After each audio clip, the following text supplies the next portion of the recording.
Hello, everybody. This is Preston Poulter here from. I'm so happy to have electricity again.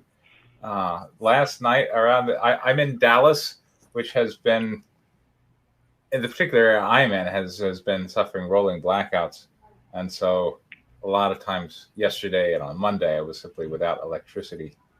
And yesterday it was so crazy. Like I was in this really dark house, and I would strike a match to light a candle because we were using candles and kerosene lanterns, and the flash from the match gave me night blindness in my eyes. Oh, so bright, so bright.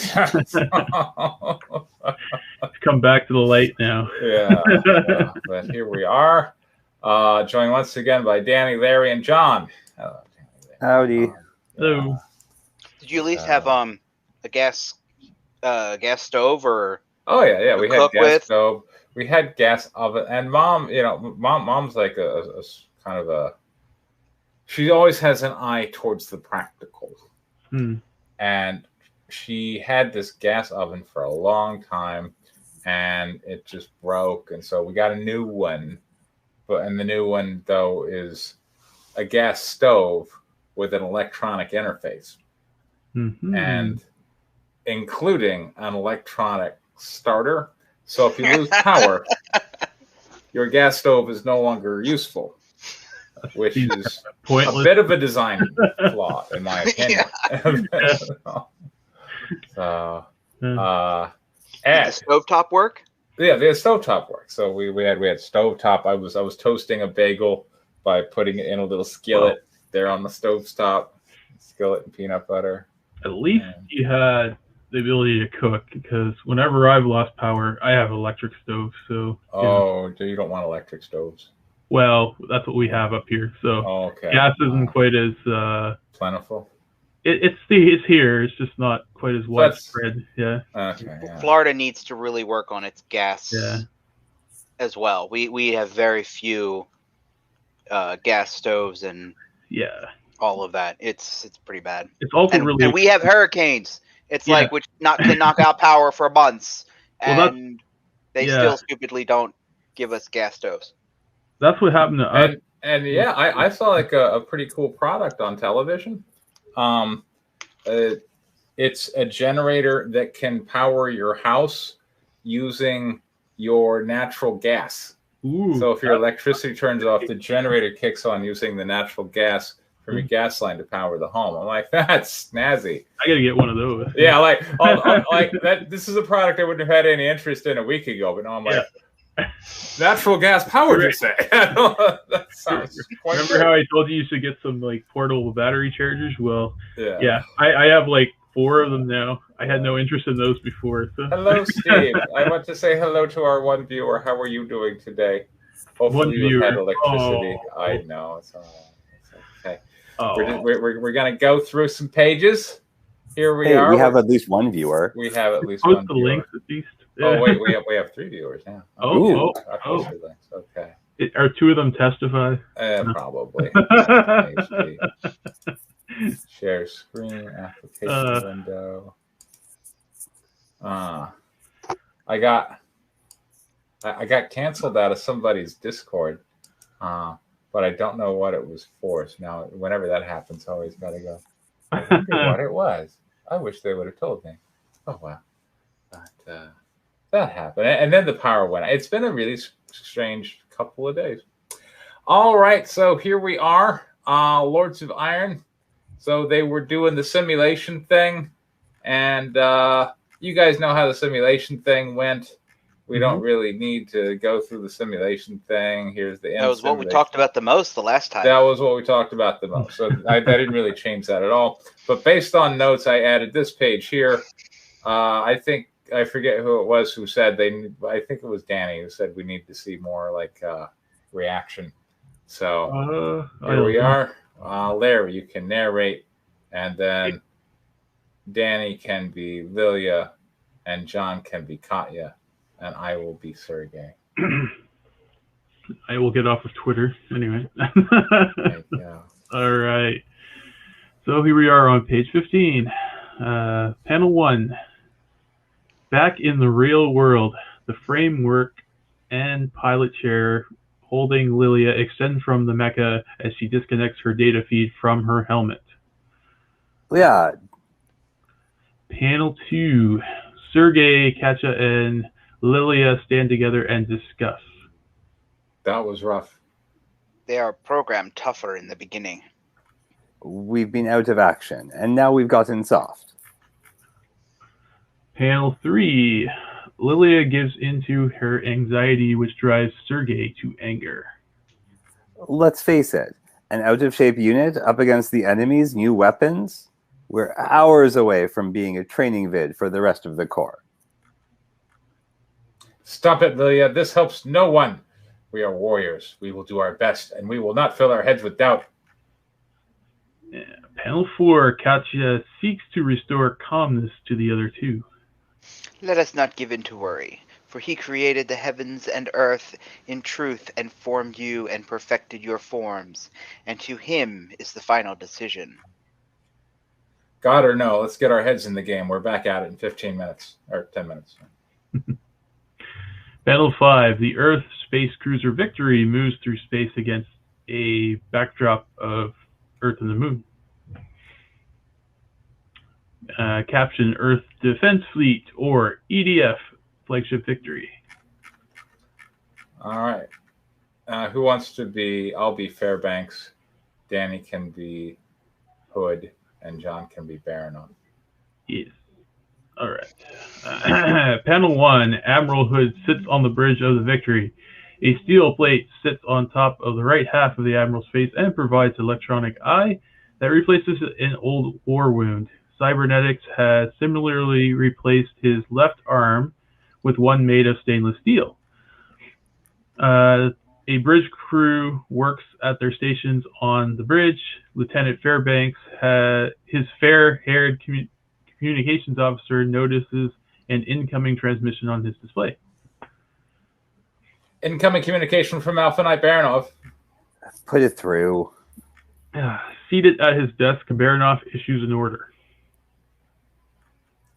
Oh, wait. Sorry. You know what? Yes. We're going to need to cut that. I forgot to trim those lines. So let's accelerate here to panel 2. That happens. Yeah. Panel 2. At attention and saluting, Baronov appears on the view screen before Hood. Well met, Admiral. I see the results of the first simulation were not promising. Establishing the enemy at 20% efficiency upgrade over their prior model puts them way over the curve, and I plan on taking that down as we get closer to the battle to boost morale. I understand the logic, Admiral, but if the enemy has achieved those kinds of operational gains in how their mecha perform, we cannot defeat them man-o-man. Panel 3. Baronov does his best to... What's up, Scanny? does his best to stifle his apprehension about the oncoming battle, as Hood tries to instill discipline. I think that's stifle. We can't. Definitely stifle. Yeah. Did I say? What did I say? Strifle. Oh, sorry. I meant stifle. Sorry. Okay. Yeah. That's how you say it in Canadian. Exactly. Sure. We'll go with that. Yeah. Sure. Right. Let's go with that. Yeah. We can't make any valid force projections until we've had contact with the enemy, and that duty has fallen to you, Alpha Knight.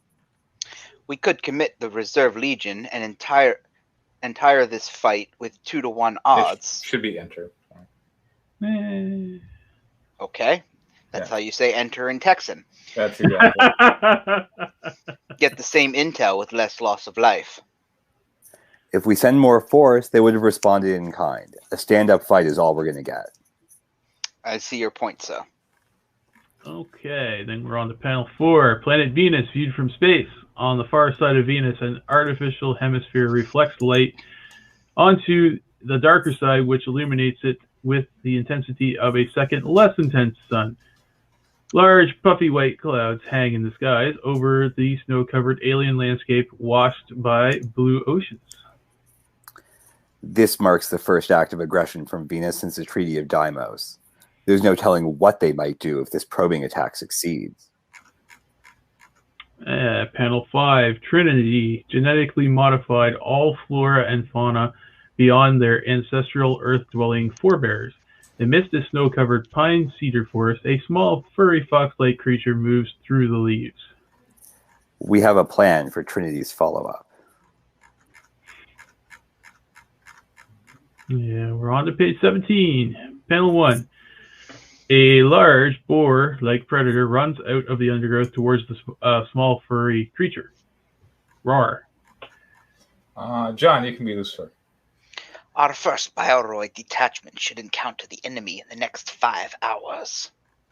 Panel 2. Trinity, the character originally featured on Whiskey Pank's cover from Guinevere 3, stands in the clearing at the edge of the forest, attended by Lucifer, who is a drone, and Maximilian, who is a warrior.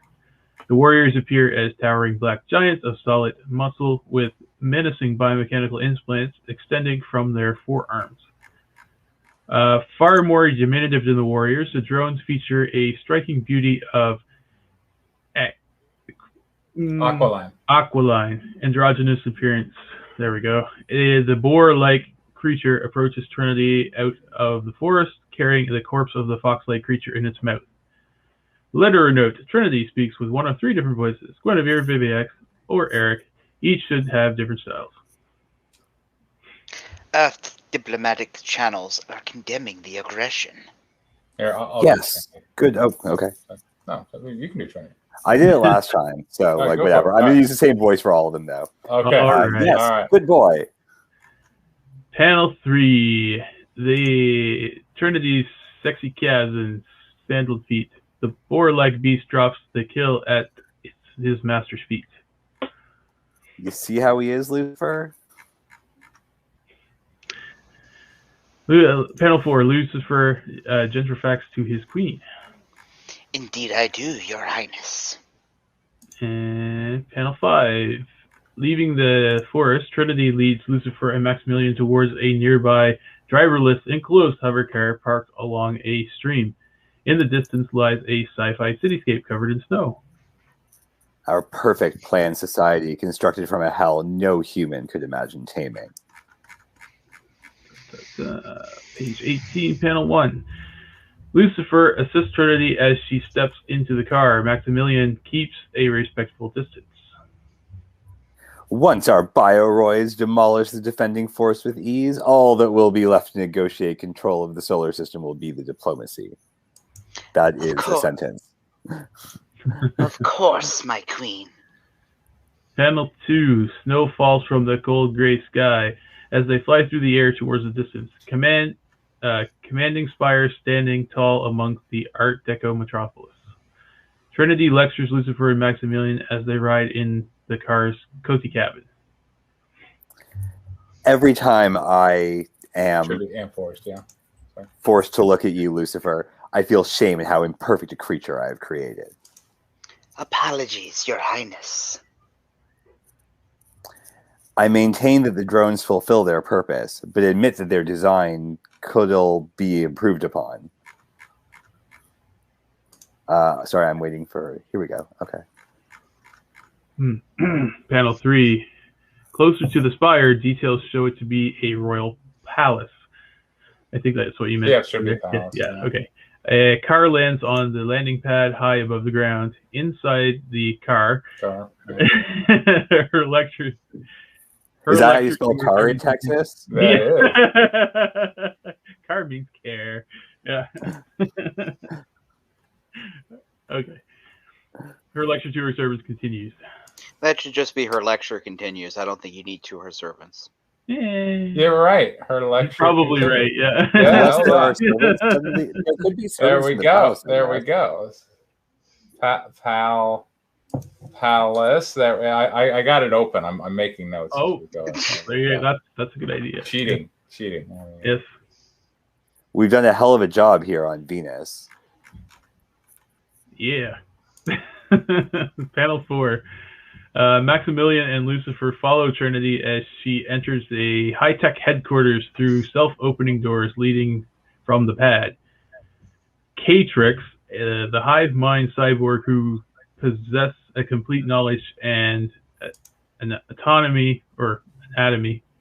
Or is it autonomy? Who possesses complete knowledge and autonomy. Autonomy. Okay, yes, yeah. Of the entire V race appears personified as an avatar, but rather as a freestanding obelisk of biochemical. Oh, should be biomechanical. You're right. Oh well, there we go. Good. You read what I intended to write. Wow, Larry, you're like reading his brain. You read my Catrix, brain. the hive mind cyborg, appears as a freestanding obelisk. Really make yeah, that makes sense.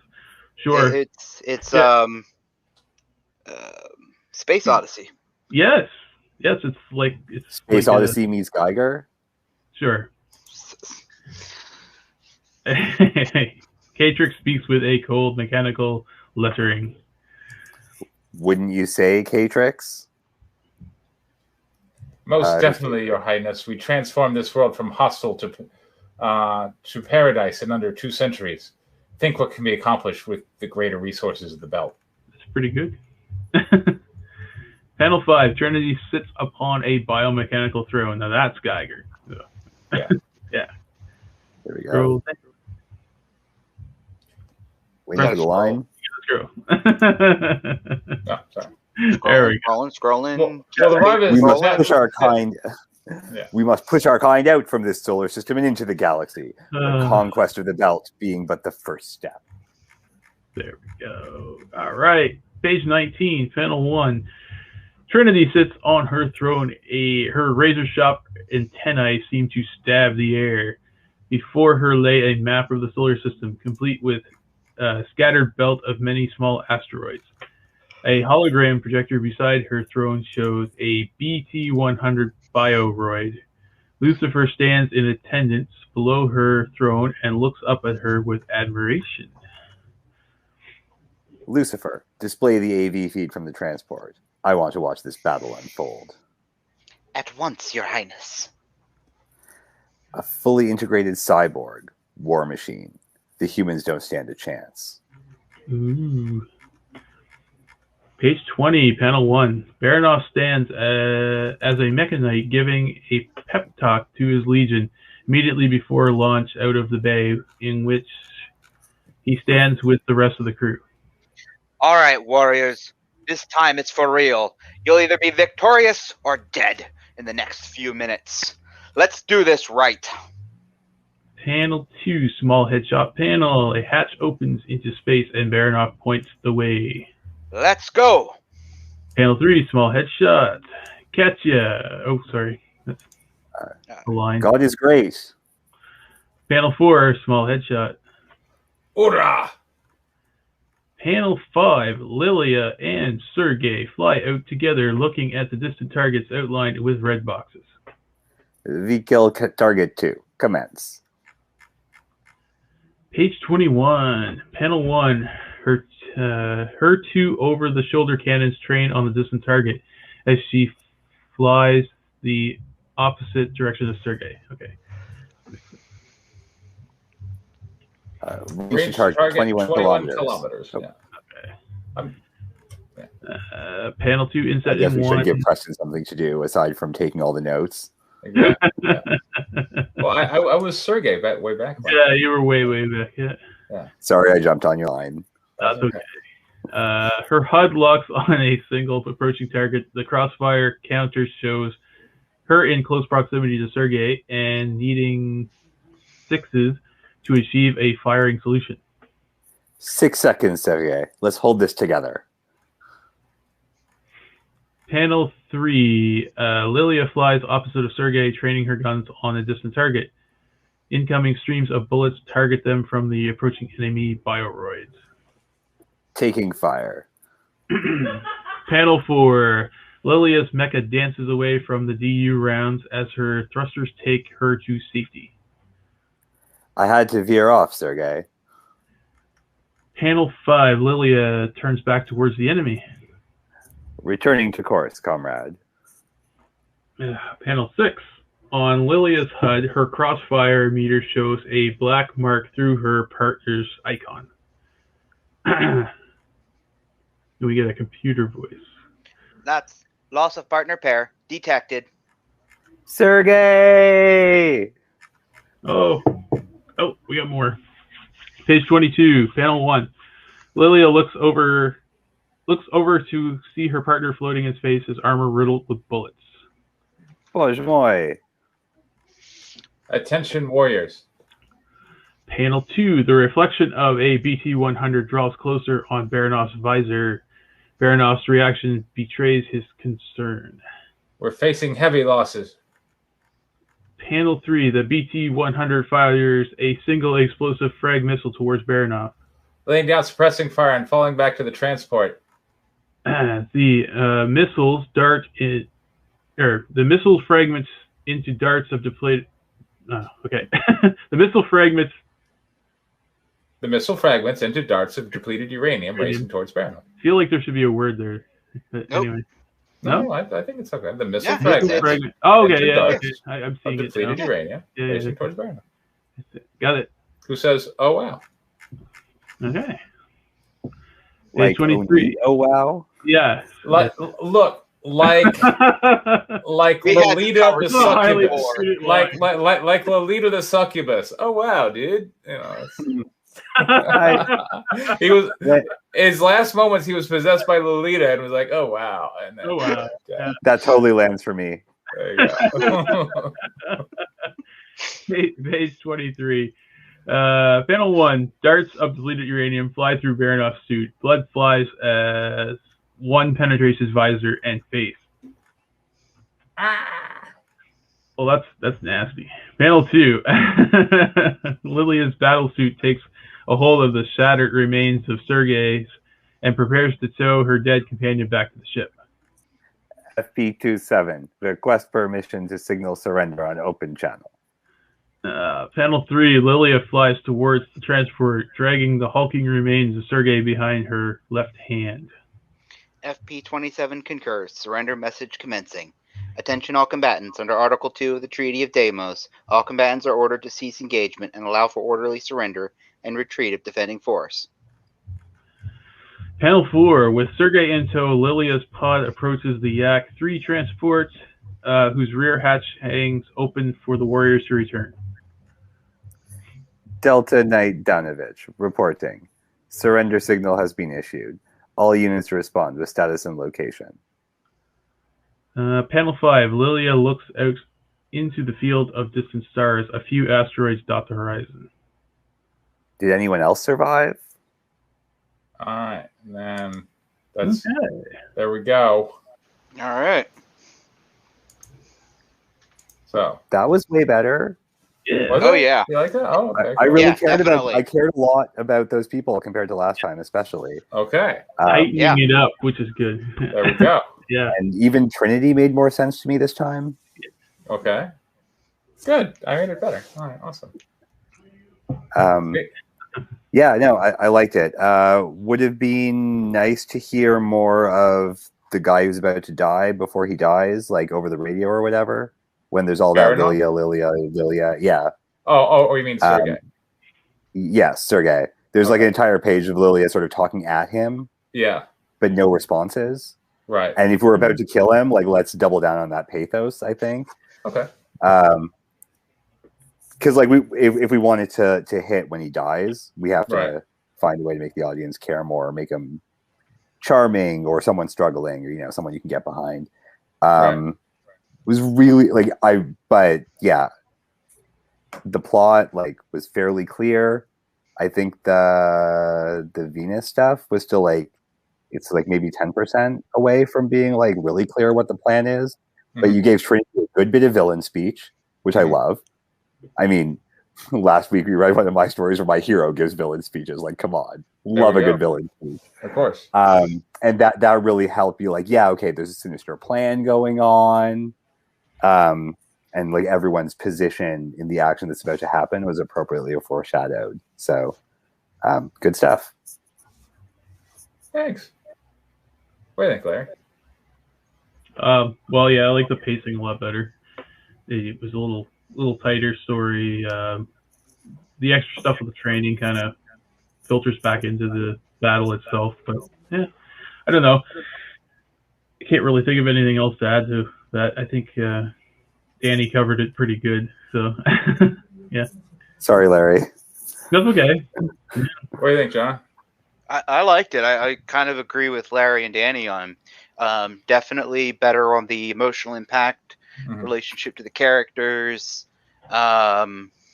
Felt more connected to the world. The Venus stuff was better. More clear.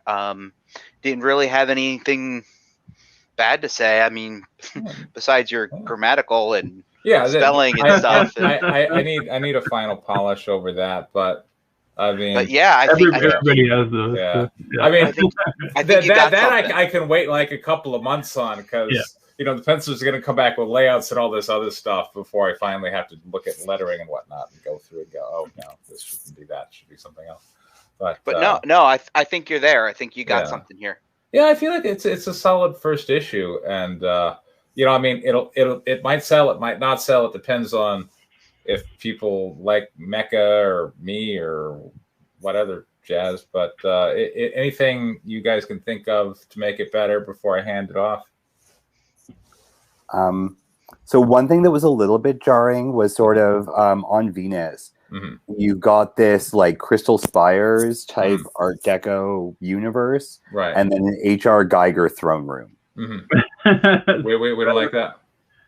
I mean, why? If these are the bad guys, why don't they have an H.R. Geiger universe, an H.R. Geiger throne room, or like that? That was a bad guy. Yeah. Well, I'm throwing together a couple of different motifs and stuff. One is there's a couple of different villainous personalities tied up in Trinity, and one is very clean and must be perfect, and the other one, the demon, and well, actually no, this carries over from Guinevere. Like the Divinity Factory has a lot of an Art Deco facade with kind of like a biomechanical underpinning. And I don't I really started thinking about in science fiction universe, we're always building these spaceships out there in space. And I'm like, where's the freaking factory that's going to build the big hull and stuff? And I started thinking really, I think in the future, the way these things are going to be made is, they're going to have like these pathways, and they're going to have like bacteria programmed to kind of like grow metal in a certain way. Because I can't really think of another way to really get this stuff machined out there. Did you see the Star Wars remake? I did not see the Star Wars. I don't. Which one? I'm sorry, not Star Wars. Star Trek 2009. I did not. Oh, yeah. Yeah. So basically, they explain that in Star Trek 2009. Okay. The ships are actually built in space. Right. Yeah. And when Kirk is going up to join Starfleet for the first time, he goes to the space station, and outside the space station, you can actually see the Enterprise being assembled. Right. Yeah. No, I remember that. Yeah. So that's these guys have figured like life, coming back from the villain is kind of like the master of life manipulation. I figure like Giger had that.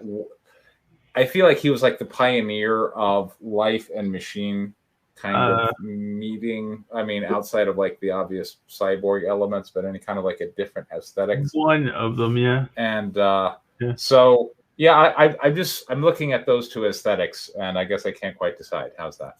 Well, you sold me on the concept. Like I do something similar in Cygnus Imperium. Like the machine's kind of nanobots. It grows underneath the ground on this desolate planet for 300 years. Then it's ready to pop out. This is issue 1 that you never saw. Right. That's already been drawn, right? And then I sort of lean on the nanobots in the future for like repairs and for Ravana and stuff like that. So I agree with the track. Is the art direction for Lucifer going to foreshadow this in any way? Or is it something we could sort of talk about, like, oh, well, I want it this way, I want it this way, when you have those personality switching in the dialogue? Sure. And that's the other thing is like Trinity has multiple personalities, and they each have kind of a different aesthetic. But Lucifer, like I said, is kind of designed to be pleasing to look at, because that's kind of the function of the drone, is just to be a functionary and be, oh yes, master, whatever. And so, whereas the warriors are supposed to be more like close to xenomorph kind of thing. Okay. Okay. So yeah, if the art direction for the bioroids or whatever like foreshadows some of the Geiger stuff, then it won't be as jarring. So I think that'll land. But certainly if like that quiet moment as they're walking in the forest and traveling back, that's really your only chance for exposition, right? For who the character is type Pretty stuff. much. So, and given that Lucifer doesn't refer to any of the personalities by name, right? That's an opportunity, I guess, to have each personality talk about what they want and how it's different, or might be in conflict, or might be something eventually the heroes can take advantage of, or like sort of explain what Venus is like as a world. Right. And if it's schizophrenic, that's fine. Yeah. Right. Yeah. And yeah, I could give some more there. That's a good idea. I'll probably give some more. Because Trinity, I don't explain. I just present, like, here you go. Here's a character that's talking with 3 different personalities. Well, also you got to keep in mind too is what are people going to understand over the course of the issue. Right. If it's not entirely necessary that we understand more than she has 3 personalities from the beginning, maybe you save more of that character development for a later an issue. Well, yeah, and I was, going back to my Lord and Master J.J. Abrams. It's the question that drives the person, and so I want people to go, why does she talk different?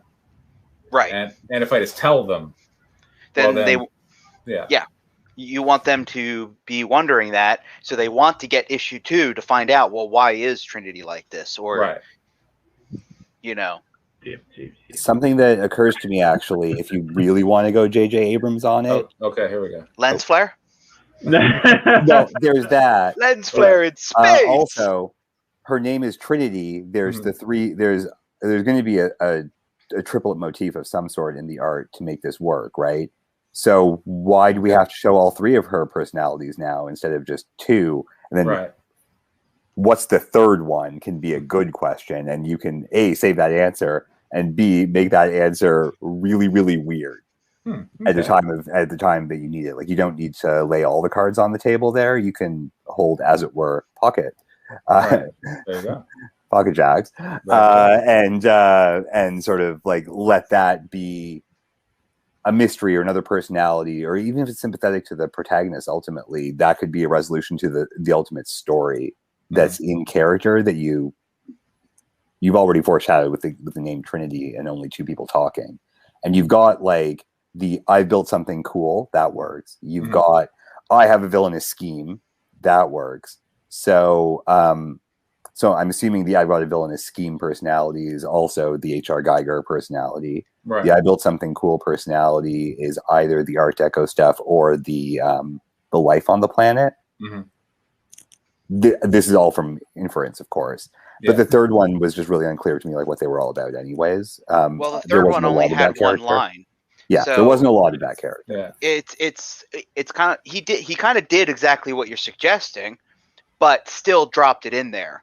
Because Guinevere had 1 line in it, which I think was fine, because that personality kind of did take a back seat to the other 2, because the other 2 are very forceful and strong personalities. Yes. I mean, she was there talking with the thing, good boy, and didn't he do a good job? And then she kind of takes a back seat to the other. So is that like a childlike personality then? I haven't read the Guinevere book.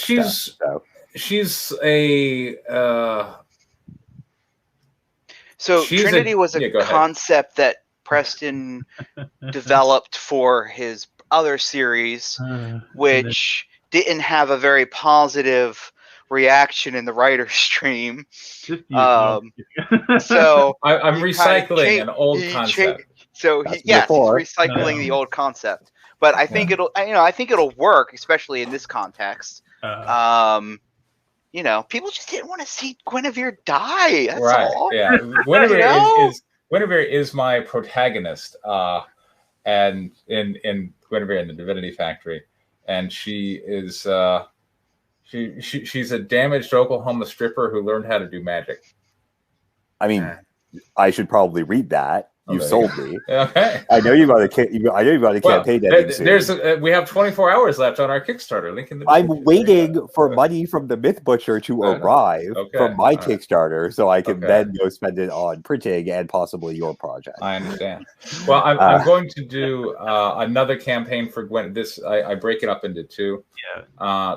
Then the next campaign will be launching in like 2 or 3 weeks, and that one will offer Guinevere 4 at like a value price, a price of $10 delivered if you live in the US. So right. So I'll buy some digital copies then. There you go. Not worry about international shipping. Yeah. Well then, $5 digital backer on the current. Hey, and for you, it's free money. Everybody wins. Exactly. Everybody wins. So. But yeah, that's Guinevere, and she's Guinevere. I think it'll work, and I think that Danny's idea about the sympathetic character in Trinity, if you decide to go that route, well, obviously that's going to be your Guinevere person, right? Yeah, and so Trinity is basically a alien cyborg that is on a mission to provide future allies for his patrons that designed and sent him, combined with a succubus, combined with, and not like a Valley Girl succubus, but like a real one. Yeah, like a real one. Combined with a hooker with a heart of gold. So those three personalities kind of reside in one body. Right. And in this context, we have sort of, I built the perfect society. Right. Or whatever. I'm a warlord. And I like cute doggies. Exactly. Yes. Yeah, basically. Basically, yes.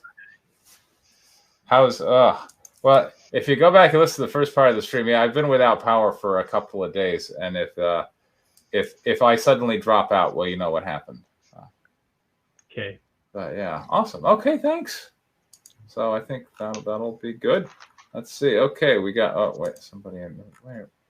Well, if you suddenly drop out, but for whatever reason StreamYard continues running. Oh, I know. Yeah. Then quick, let's go over Danny's script. Here we go. We got.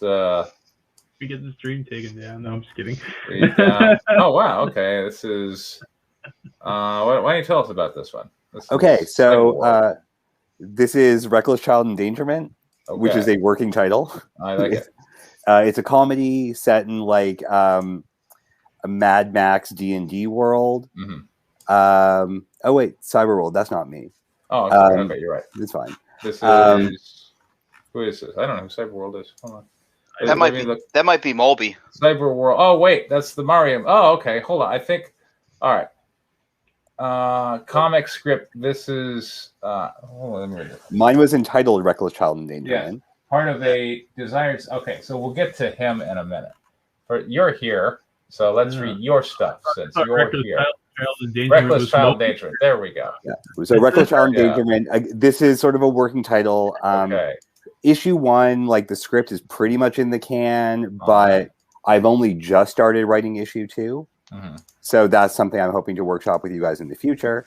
I only put up 8 pages because I write to 22 pages as a default. Right. And I sort of felt bad about, like, I didn't really want to just ship like the last couple of pages of Cygnus Imperium, like issue 2. And like when you guys have issue 3, which is also done, I'll just tell you what happened, like whatever, right? Okay. There's no point workshopping the denouement there. So yeah, this is the first page, which has a great intro. Yeah, that was my note to self, so we're going to ignore that. Okay. And I guess go on with it. So we've got 2 main characters. Yes. Yeah. We have to intro the baby killing concept, although we don't literally kill any babies in this issue. All right. John can be Priviel, who's a girl. Preston will be Gavin when he turns up. And then, or I guess... okay, I was going to have Larry do the narration, but Larry just did narrations. Let's give him a break. Larry, you Gavin. Okay. John, to you narrate? be Trivial, Preston, you narrate, and there's a whole bunch of minor characters that we'll just alternate on. Okay. Yeah, sure. Do you mind? Okay, so which one's narrating? Is it John, me? take it away. John. Okay, yeah, go. Okay. All right, page 1, panel 1, exterior cliffside cottage night. Mid shot of a cliffside cottage, mostly silhouetted in the moonlight. Clear skies, it's illuminated by a fire inside. Smoke rises from the smoke shack. No figures are visible, just their dialogue.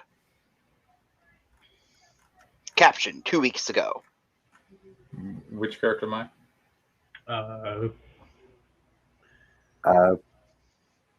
You are Gavin, who shows up in another location. All right. If you want, you can be the date for now. Okay. He only lasts for 1 page. Sounds good.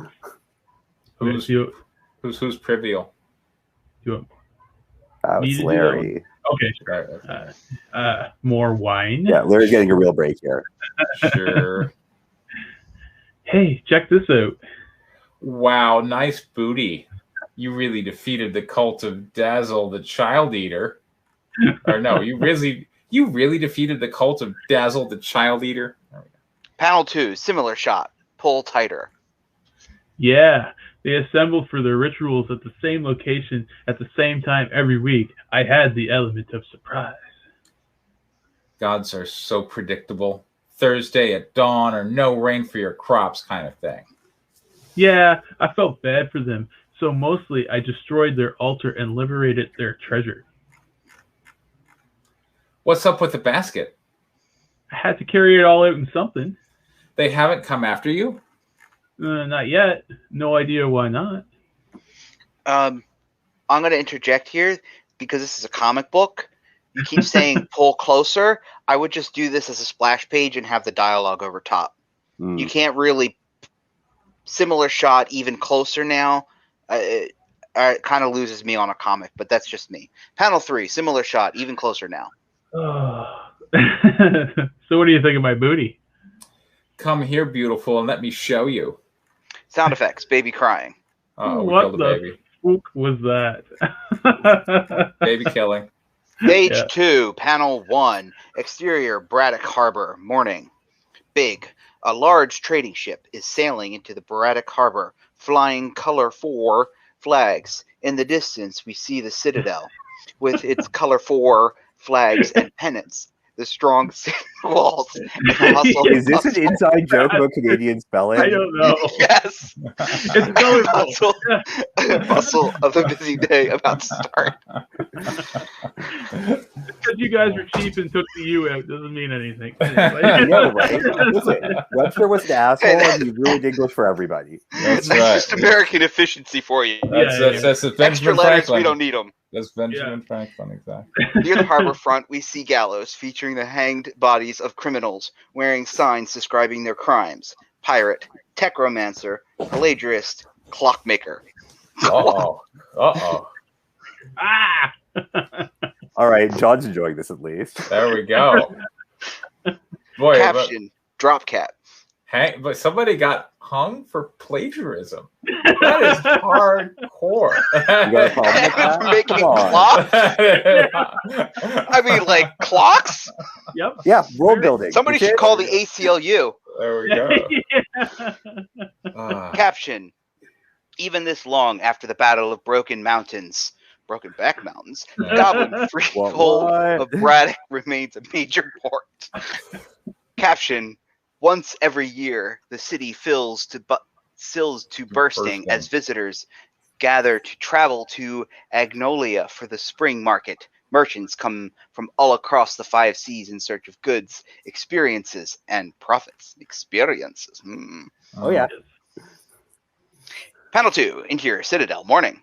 Young knight Gavin, goblin, 16 years, wearing solid armor underneath his ducal tabard, eats breakfast with his mother, the Duchess. Goblin, Duchess. 40.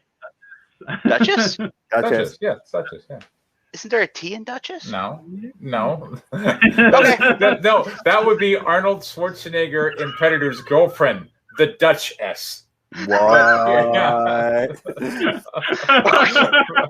That was great.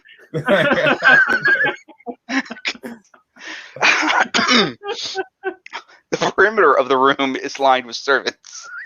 My daughter's a huge fan of Yeah. Caption: Duchess Blush of Bradiac rules wisely. Behind the city walls, her subjects have known 3 decades of peace and prosperity. They fear neither artificers nor elves. Sounds racist. Yeah, Everybody hates elves. Well, fantasy is an inherently racist society. it's true. So of course I've got goblin heroes. There you go. I'll be the Duchess. Thank you, Gavin. What a delightful man you're becoming. When do you leave for Aganalia?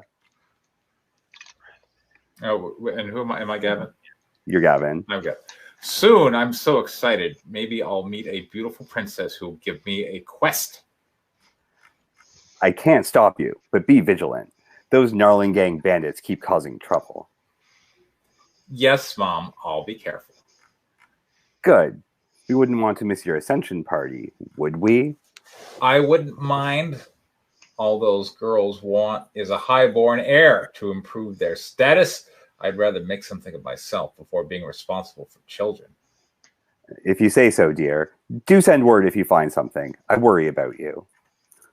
Panel 3, Exterior Citadel, morning. Gavin is saddling up Gringollet, his mutant raccoon steed, Oswald. Oh, no, Gringollet's the mutant raccoon steed. Oswald, captain of the guard, approaches. I guess I'll be Oswald, or Larry can do Oswald. There's not Priviel for a while. Okay. My best student's ascension is today. I am so proud of you. This is the day I've been waiting for, Oswald. The day I see if I can make my own legend. Still looking for a quest, huh? Of course. Panel 3, page 3, panel 1. Oswald hands Gavin a necklace with a tiny vial on it. You'll need this, then. I had it made special. What is it? It's bottled lightning. It'll help keep you safe once. Only if things look dire. Panel 2, close-up of bottled lightning, designed as if it were a nutritional fact product label. So sorry, John. Potion facts. Per 1 bottle, 1 milliliter. Calories, 119, 502. Oh, that's 119 million? 502,869. Fat, I 0 did grams. Google that. Carbohydrate. Wait. I feel like is that because of the energy in a lightning bolt? That's how many calories? By the way, nice. I feel like nice. I love it. The chemist in me wants to say they would write this as 119,000 kilocalories. That's true. I think they'd write it as kcals instead of calories. Oh, that's a good point. Yeah. Yep. Or even 119.5. Yes. Sodium. Okay. I mean, do they not do percent? 1%. Well, I'm saying a kilo. I think kilo would move calories are in something- 3 digits, so that would make it 119,000 kilocalories. And a kilocalorie is an actual unit that people use in nutrition. Yeah, Well, right, I'll but look that up. wouldn't a kilocalorie have a decimal? Could it be 119.5 kilocalories? Well, Yeah. that would be if a kilo was 6 plate. Was 6. Oh, okay. I'm Yeah. thinking. Kilo's 1,000. Yeah. Yeah, I was 1,000. going to say kilo is Yeah. 1,000, right? Kilo's Yeah, 1,000. Yeah. See, the Canadians understand. sort of. No, I totally I got got where you you. were going there. I got you. Yeah. No. It's more like a Kelvin scale. It's not Yes. exactly equivalent to a metric scale. Gotcha. The Kelvin sodium. scale is Celsius, Yeah. basically. Just yeah, zeros in a different place. Right. Yeah. Carbohydrates, 0 grams. But I believe a calorie is I believe that is a metric unit. I think. I thought it was just a made up. No, I'm just kidding. All right, go ahead. I'm not sure, but it's worth looking into. But whatever. I want to say that 1 calorie is enough heat to heat 1 ounce of water like 1 degree or something like that. Yeah, so then something it's like not that. metric if it's 1 ounce. Or no, 1 cubic centimeter, One probably. cubic centimeter. Yeah, one cc. Yeah, 1 cc water. 1. Which is also a milliliter. Right. Yes. Okay. Okay.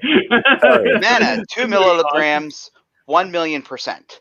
Evocation, 2.2 milligrams. Transmutation 1.8 milligrams. Contains water. Not a significant source of nutrients.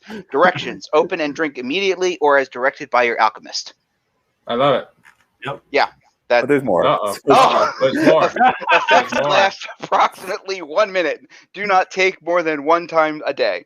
Used during heavy rains or in wet, boggy conditions may result in annihilation of self and or comrades. Do not use in enclosed spaces such as dungeons, keeps, cities, buildings, or when line of sight is impaired. Careless use of this potion may result in disintegration. Love it. That's good. Panel 3. Oswald waves as Gavin begins to ride away on Gringullet. You're the best, Oswald. I'll find a glorious quest and do you proud. I know you will. Godspeed. Come, Gringole, yeah. Panel 4. Exterior Braddock Gates. Morning. Gavin rides out into the blasted landscape of the landward side of the city among a crowd of other market-goers. And you Caption. Yeah. Nestled in the Barramount Hills, where the mists hide danger and treasure alike, Angolia was the perfect location to begin exploring the shattered lands of Onai. Page 4 to 5. Spread. Panel 1. Exterior Angolia. Morning. Establishing shot of the town of Angolia. It's a small, open town with very large central square features an ancient... The very large central square featuring an ancient clock tower, currently filled with market stalls. Large caravans of travelers make their way toward the town from all directions. Caption. You can find anything at the right market. Exotic foods and spices, arcane secrets, compelling rumors, divine insights, elves, illegal technomancy, new friends, and new adventures. Panel 2. Now inside the town, Gavin, dismounted, stares wide-eyed at the bustling market as visitors from a wide variety of fantasy races hobnob about. No elves, though. Hot lizards for sale. Get them while they're hot. Get them while they're on a stick. Panel 3. Exterior Angolia Mystic Shop. Gavin pushes through the crowd in a busy side street. There's a queue outside the Mystic Shop of Arun the Amazing. Priviel, half-goblin, white skin, multicolored hair, early 20s rogue, carrying a bassinet, is waiting in line talking to an old maid. Nice bassinet. Who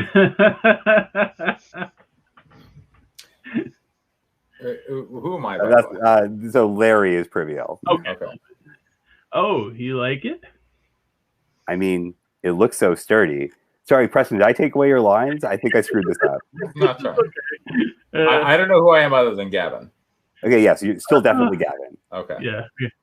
Please take it. Please just try. What? I would never. Panel 4. Exterior Agnolia Center. Establishing shot. This panel should take up a chunk of page 4 and all of page 5. Finally, Gavin pushes into the central market itself. It's amazing and colorful and magical and full of people, and everyone's smiling and shopping, and the world is its oyster. If we see the clock tower, it's nearly 11 a.m. Do we see the clock tower or do we not see the clock I feel like tower? that would be your decision. That's Yes. yeah. Gavin might be having a moment, but other shoppers don't care. Some passers-by are giving him dirty looks. Wow. Watch it, kid. Who do you think you are? Page 6, panel 1. Gavin is checking out the wares at a clothing stall. There are bolts of colorful fabric as well as some pre-made cloaks. I'll do this one. Come by, come by. Feel the finest fabrics. Silk from all over the shatter. Wools from the reflecting expanse. Silks from lonely steppes. Colors arrive just today at great expense from the elven kingdom of Birchspur. We're going to have to give Preston some of... No, sorry, we have to give Larry some of this soon. I don't think there's very much Priviel left. Okay. Panel 2. Gavin asks the fabric monger a question. The fabric monger is pointing to direct Gavin further toward the background. Sir Gavin of Radiac, at your service. I don't suppose you know where I could find one in need of a quest. What? No. My regards to your mother, but you're scaring away the customers. Try Adventurer's Alley. Shoo! Panel 3. Gavin is checking out a jeweler's stall. Come by, come by. What's your heart's desire? a merpearl ball granted to let you see out your father's eyes, a cinnabar band to show your strength, a sky steel brooch from the heart of the broken mountains. Panel 4. Gavin asks the jeweler a question. The jeweler waves him away towards the background. Nothing right now, sir, but I'm wondering if you are in need of an errand. It's my Ascension Day, see, and I'm looking for a quest. Why not ask you for my right arm while you're at it? Here, I'm here to sell, not to buy. Go away before you ruin my business. Panel 5. Gavin approaches a potion seller. Come by, potions here. Get your potions. Love, strength, health. Get your potions. Clear up your embarrassing rash. Get your potions. All made fresh and contaminant free in the laboratories of Belladonna Hill. Panel 6. Gavin asks the potion seller a question bashfully. The potion seller looks horrified and disgusted, but still points Gavin further toward the background. There's a dark alley behind the clock tower. Excuse me, I'm a knight of Bradiac, and it's my Ascension Day, and what? You want me to find? You want me to pay you to find me 5 bear asses? You want a job? I can see what we need. If you want a quest, I'm gonna ask you not to interrupt my business, eh? Can't you see I'm trying to work here? Page 7. Panel 1. Exterior Adventures Alley. Day.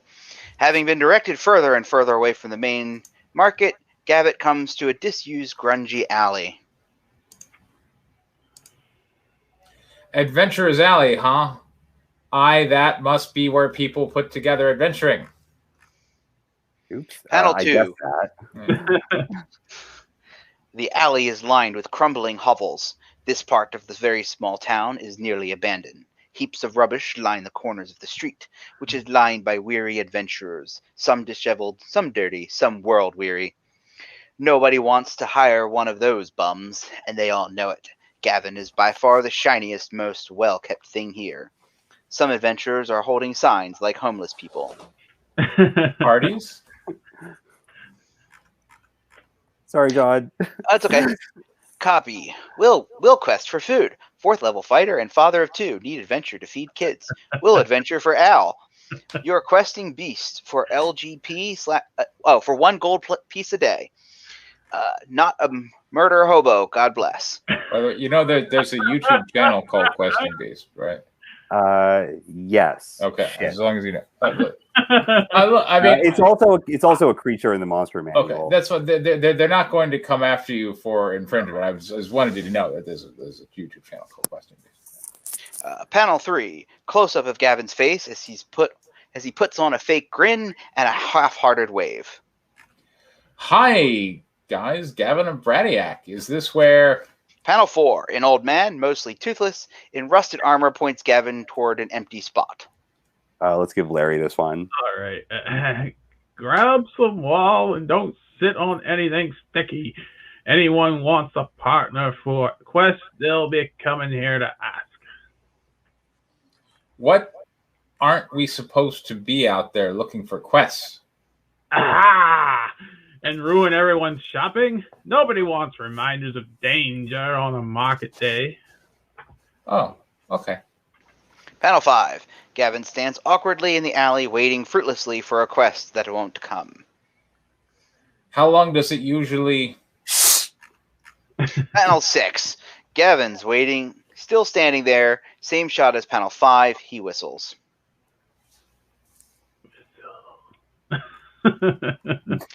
I can't whistle. Page 8. Panel 1. Exterior Market Square. Overhead crane shot of the town square. The clock strikes noon. A gang of thugs, led by a half-ogre, are pushing through the crowd toward the open area in front of the clock tower. The half-ogre is wearing nice clothes. The thugs are wearing uniforms like Bruce Lee's jumpsuit from Game of Death, plus long yellow scarves like the protagonist from Shinobi. Bong. Out of our way. The boss is coming through. Okay. Hey, watch it. Yeah. Panel 2, the half-ogre and his thugs have pushed their way into the center of the market, and the half-ogre is making an announcement. Larry? Okay, well, I'll try this one. A gravelly voice. This is a role made for Volby, but since he's not It here. really is. Yeah. The Gargling Gang welcomes all merchants and shoppers to this year's most powerful Angolia market. Please prepare to pay the toll for our protection. Panel 3, Adventurers Alley. Hearing the commotion, Gavin has a look of shock. Something's happening, and he has no idea what's up. And if any of your elf spookers fucking consider resisting, just remember what happened to the last mayor who tried. This is starting to feel like a Western in a medieval fantasy. It totally is. Yeah. That's okay, though. No, it's fine. I don't know. I've been seeing the movie Outland mentioned a lot lately. I actually watched a video about that yesterday. Yeah, like Outland is being mentioned a ton. And I don't know if you've ever seen the movie, but it is straight up High Noon in space. It is. So, yeah. I'm going to go watch the hell out of that. Okay. Yeah, I'm going to have to put it on my list, too. Yeah, there you go. Okay. I just wrote a note about that Yeah. in my calendar. Gavin. Panel 4, Gavin begs with his adventurers. Fellow adventurers, we're in luck. This is our opportunity to band together and save the town. Panel 5, Beat Panel. Gavin's looking enthusiastic. He's the only one. Go home at once, you thugs. We don't need your protection. You don't need our protection. You don't need our protection. Panel 6, Beat Panel. You think you're safe because you have laws. Stop it. You're killing him. Crack. From now on. Oh, were you going to say something? Sorry. Well, I was confused. What is a beat panel? I've never heard of that before. Yeah, I haven't heard of that either. So, I know what a beat is in screenplay terms, but yeah, not so in it's I guess like it's another way to just sort of do a match cut. I should be writing that as match cuts. Okay. And then sort of changing the expression on people's faces or whatever. So that's sort of my note to myself is that just like same thing, add timing. Which script was it? Last week had a lot of that. The Cthulhu script had a lot of that. Like you're just watching people's faces as they listen to dialogue. Oh, that would be as they react. The Darth Lingus script. Yeah. So it's something like that, except not written out fully with heavy direction at this stage. As long as your artist knows what you're talking about, otherwise. Exactly. Yeah. And this I don't is know definitely a script waiting for the right artist. Yeah. And I don't know who's getting cracked over the head, but the sound effect says crack. I think it was the guard, wasn't it? Yeah. Yeah, but that's that not was what the guard. script says. The Yeah, I script know. doesn't say that the guard's getting cracked over the head. The script It says doesn't because we're not beat seeing panel. it. Yeah. Yeah. That's why I was asking. There could be beat more panel description. mean somebody is getting Yes. beat down, or does beat Yeah. panel just mean It's a beat panel because the guard is getting beat down. That's why. Honestly, God, that's what I thought. that it needs to tell me that? Anyway, all right. From now on, my law is your law. Got that, elf spookers? That's it. The Western. Yeah. There we go. Okay. 8 pages. All right. Well, the beat goes on. There we go. There we go. There we go. I like Yeah, it. It's a good world. All right, so we got Gavin. Gavin's conflict is his need to prove himself, and he has set out on a magical world with full of interesting personalities and certainly a lot of humor. You know, I like the bottled lightning. I think that was good. You know, it's well presented so far. Cool. Yeah. Yeah, it's definitely a fun world. I like the fact that your protagonist is a goblin who's usually a villain. That's a really nice touch. So you can have a lot of fun with that. So, John. We needed you for the half ogre, Molby. I know, Molby. What the hell? Like you're like 5 minutes late. Yeah. I had a power outage, man. Okay. I've been dealing with a lot, man. When Yeah. Preston said he had a power outage, I'm like, damn, man.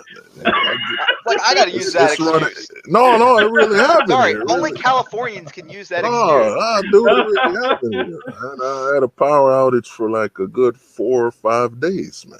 You know? Oh wow! Yeah. And that cold is real, man. Okay. That cold is You know what I real. mean? When you guys sleep with a hoodie, Yeah. and some fucking triple socks, Yeah. then you know the cold. Yeah. Yeah, I'm in Canada. I'm not that hardcore. Oh man, No. You guys in Canada are used to it. New Jersey is not that far from Canada. I mean, I gotta say the thought that I was stuck with over and over again, as I was just like, it's cold. I'm working by candlelight. Was how did people do that? I don't understand how people did it. You know what I noticed, man? No one's noticed that Preston's got aftershave. Yeah, like, I wasn't gonna get rid of my built-in weather protection unless I was sure there was gonna be electricity. So I'm still keeping it here for a while. Power outage and the beard just came out. That I would be showering and then you're now showering in the total darkness. And, but Preston, where you making moonshine? That's the real sign. So, Bobby, did you hear the script? Yeah. I heard some of it, man. So, okay, well, because I had to turn on for some reason my computer been acting. All right, stupid. Well, give us your hot take. But I'm gonna say one thing, man. You know what I noticed, Preston? We got 2 Canadian people, but not one positive, kind, wholesome story, man. What's going on here? It's a perfectly wholesome story about it. Yeah, so far. I mean, good. It seems very wholesome. It seems very anti-racist. We got the goblin as a hero. All this murder. Very well. Yeah. Where's the Canadians I know? About loving thy neighbor and opening the door. And all. I wanted it to be more maple syrup. More sweet, man. You know what I mean? It's like all the stories are sour and violent. Yeah. My stories are fun and violent. If you, I will give you a link to my sour and violent story. There we go. Issue 2 is like halfway up now already on tap. I'm starting to think, man, we're the Canadians here, man. All right, John. What thoughts? What do you got? I liked it. I thought I liked the meta jokes and making fun of some of the tropes. It was. I thought it was a lot of fun. The lightning in the bottle was pretty funny, and there's a lot of good visual gags mixed in. It wasn't just simply, relying on dialogue or anything like that for its humor. It had a good blend of everything. So cool. Yeah, this one's sort of a lot of work. Hopefully Preston has a bit of PTSD from the Adventurers Alley scene from cons and things. Oh yeah. And no, it was good. Yeah. I'm looking forward to whoever I end up finding to illustrate this being like, oh my god, that Artist Alley scene. And yeah, so there is more of this coming, and I've got some good notes to revise that script to be a bit more visual, and a bunch of solid feedback to keep working on issue 2, because the world building, there's so much of it. This is the problem with doing fantasies. You have to care about the world building a lot more than with science fiction, like from a much earlier stage.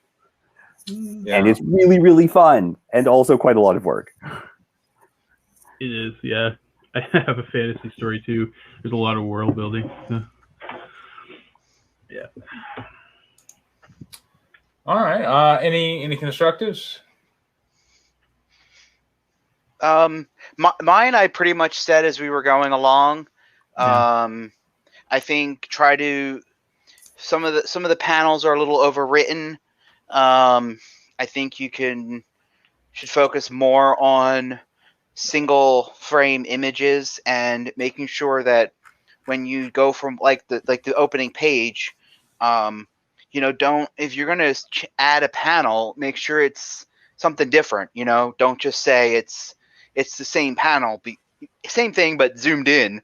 You know, because it's not a movie. It's not a, you know, you don't have a camera. You can't zoom in. You're not doing a zoom into from an outside. So, you know, just call it what it is. You know, like that first page should just be a splash page with the dialogue outside, you know, and your artist team will figure all that out and how it goes. So I think just, and your other panels, some of them also are a little they're too filmy, and they're not, you know, there's just a lot going on in them. And just keep in mind, I don't know if you were watching this, I said this before, but I don't know if you were watching the stream, but films are shot at 24 frames a second, and you are basically doing one frame.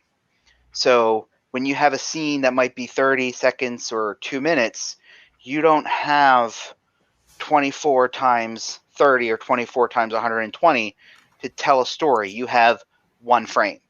So you need to kind of imagine that frame in your head and imagine it's real estate on the page, and then kind of describe what you see in your head. And keep in mind, you know, in dialogue too, you don't, some of your pages, you know, you had 6, 7 panels on a page with lots and lots of dialogue. And when you put dialogue into it, those panels are going to be really, really, really small. And I've noticed from my work that if I have, you know, I typically average 4 to 6 panels a page. If I have more dialogue on a page, I have less panels because I need to make sure that there's room for that dialogue without things feeling cramped. And then if you have less dialogue, then you can have more panels. And your pages just kind of feel like there's lots of panels and there's lots of dialogue, and I can't visualize in my head how that's going to look on the page real estate. So just something I would recommend that you keep in mind when you're writing.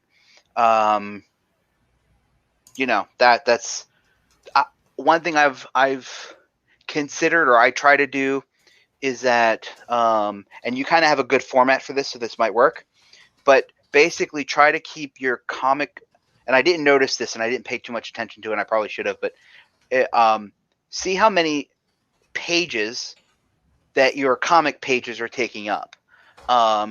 Is your comic page going into 3 pages? Or, I mean, unless you're heavily detailing individual panels, mine tend to be around like 1 and a bit to 2 max, and your note is very well taken there. There's a lot of establishing shots in this section anyways. Well, and that's fine. I mean, you're going to get a lot of establishing shots when you're starting out and you're introducing a location. That's just going to happen. To me, it just seemed like some of them, I just noticed that a couple of your pages, you had like 6, 7 panels on them, and they were very dialogue heavy. And I'm just not sure how that's going to work with your page real estate. So just something to keep in mind. That was my only real constructive that I had. And that's a great note as always, man. Well, somebody told me, man, if you want to be safe, you stay at 6 panels a page. The only time you go above 6 is if you're doing those multiple angle cuts, you know, those panels where, there's a shot of his eye, you know, his mouth. I mean, I've been reading a lot of, like, in particular DC lately, and I'm seeing a lot of like 9 panels. Yeah, like even with action and fight scenes, I've seen a lot of 9 panel pages. So. Remember they fired all. But is there dialogue on those pages? It's a lot of talking. It's a lot of, you know. I kind of spoiled myself in prep for this one. I read a lot of like the old like Barry Windsor Smith, Conan and stuff like that. Mm-hmm. But definitely, I do have a lot to cut out. I do have a series of books, and in each book he has like a 12 or 14 panel page, and it's pretty intense.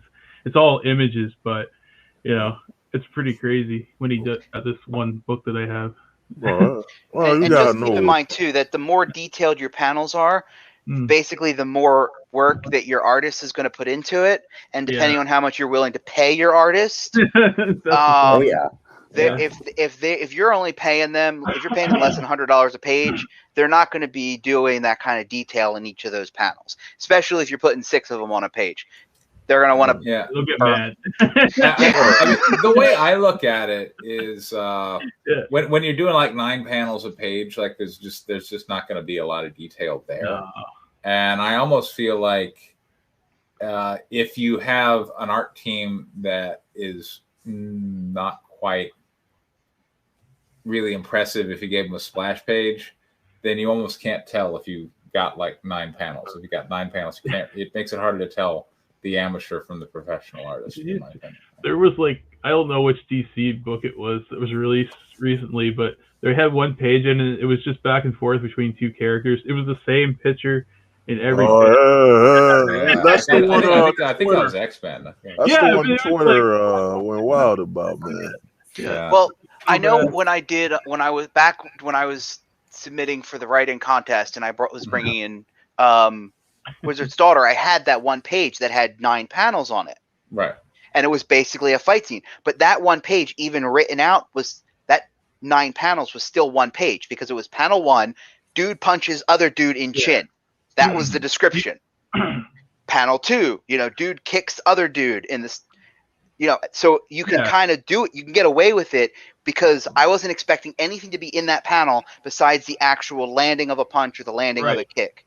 And you can do that in action scenes because you can put panels on top of one another and whatnot. Right. I was expecting my artist to kind of figure out fancy ways of getting it all to layered so that we get this really fast-paced action scene. Mm-hmm. So you can kind of play around with that. It's not hard and fast. Just keep in mind that the more that's on there, depending on what you're paying your artist, the less detail. I mean, hey man, if he's, unless you're Preston and he's actually writing the contract word for word on the page. I want you to draw until the last drip of sweat comes off your body. I get what I'm paying for, man. Be like, why does Preston lick the page? Put a lot of effort into this page. Q&A page.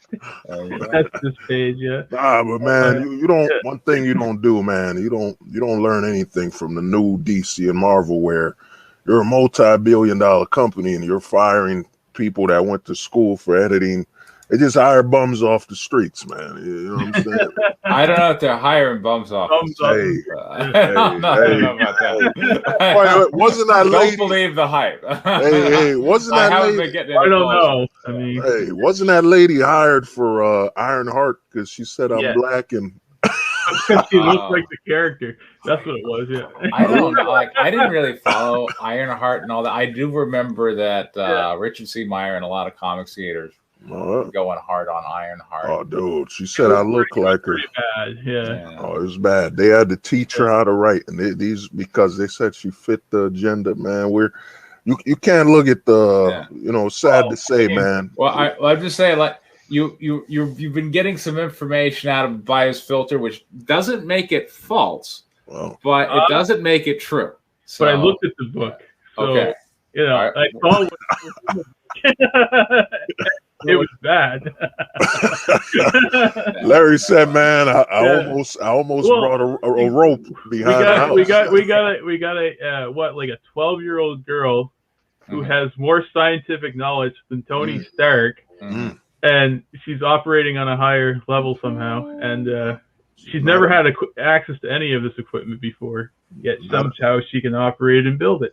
But anyway, it's called Mary Sue. Mary Suing. We need like a whole book. We need a documentary, man. Oh no, there's so much of that going on now. There's all these self-inserts. I just look at it this. All right. And I've said this before. I will say it again.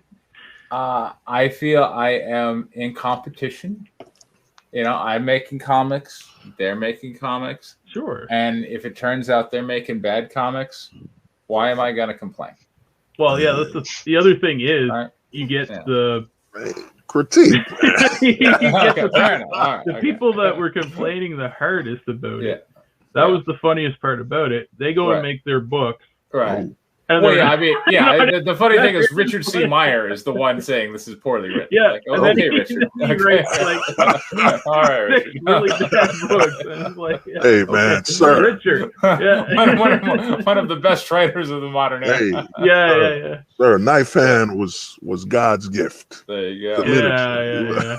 All right, Molby. We are going over sobriety, or what is this? No, it's supposed to be soaring sorority. Soaring sorority. Okay, tell us about soaring sorority. Well, basically, what happens is a princess from an alternate dimension called. No, actually, let me get to it. Basically, Preston's character, Guinevere, unleashes the two twins that were imprisoned in ancient Egypt. And now they want to turn the whole world into stone, and it's got to be stopped. Okay. And so, since you were without power, I understand you did not have a chance to revise the script. So, but is that the flimsy excuse he used? I was really freezing to death out here, man. I understand. Well, I don't have that excuse. Get on with it. Danny and Larry, I don't have half polar bear blood. I'm just saying. Well, wait. Were you guys? Were you really out of power for 7 days though? I mean, because he posted these pages a week ago. He had plenty of time. He didn't say 7. He said 4. Work, man. I gotta. Okay. All right. But look, my offer stands in the future. Larry, stand up for me, man. Well, about 5 years ago, I actually was at a power for 7 days. It wasn't fun. Yeah, it's not good. But I'm just saying that I will. Next time you present pages, I'm ready to pay out $25 to your next campaign.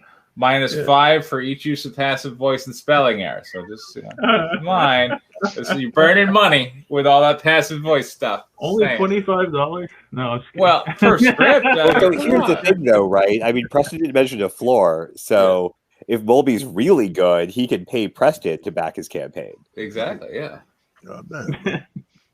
I don't have Texas. Hey, at least you're guaranteed a backer. Yeah. I don't have Texas. I don't have oil money, man. Right, yeah. But I'm saying if it's called FU money, remember? Yeah, look, I have FU money. I'm saying if you're writing a script, you're presenting it anyway. But if you write a script that's free of passive voice and spelling error, you get paid. That's good. You want that. Good deal, Yeah, what a deal. I'm starting to think, Preston, that's oil on your chin. Okay. I think you just annoyed Preston enough to commit to fixing you. There you go. Hey, all right, Molby, who do you want to narrate this? I'll have. I'm happy to. I was just Danny could narrate. All right, go ahead, Danny. All right. We need a number sign 1, panel number sign 1, description. Raining heavily, storm clouds middle of the ocean as Melinda, a young teenage girl of age 16, is on the fishing boat looking towards the ocean, pointing at what appears to be a tornado from not toe far from the ship as her father is running towards her. Different font, caption, different font. You don't need to read all that,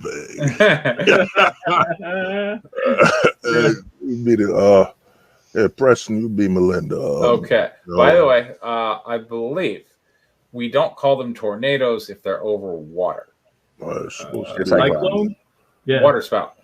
Water spout. Okay. Or a hurricane. Water spout and a hurricane are dramatically different. Different, yeah. Very different. Larry, you could be Melinda's father. Yeah. So who's Melinda? Is that me? You are. This just isn't a good thing, right, Daddy? Honey, we have to get into the room for shelter. We got daddy-daughter time. This is always always. In a Molby script, you never know how this is going to go. Yeah. Okay. All right. Melinda's father, although Melinda is the L in her name no longer has a capital letter in the middle, is holding on to her running towards the deck entrances. Well, now it's Malinda and not all Melinda. of the deck entrances of the fishing boat. different font, Melinda's father, another different font. Right. Will be all right. That's my line, I guess. Just hold on to me. Will. Oh, sorry. That's someone else reading that. We'll be all right. Just hold on to me. We'll get through this. All right, Mulby, I want to say instead of 25 minus 5, it's going to be 35 minus 5. All right, I'm going to give you more allowances. That's how annoying you are.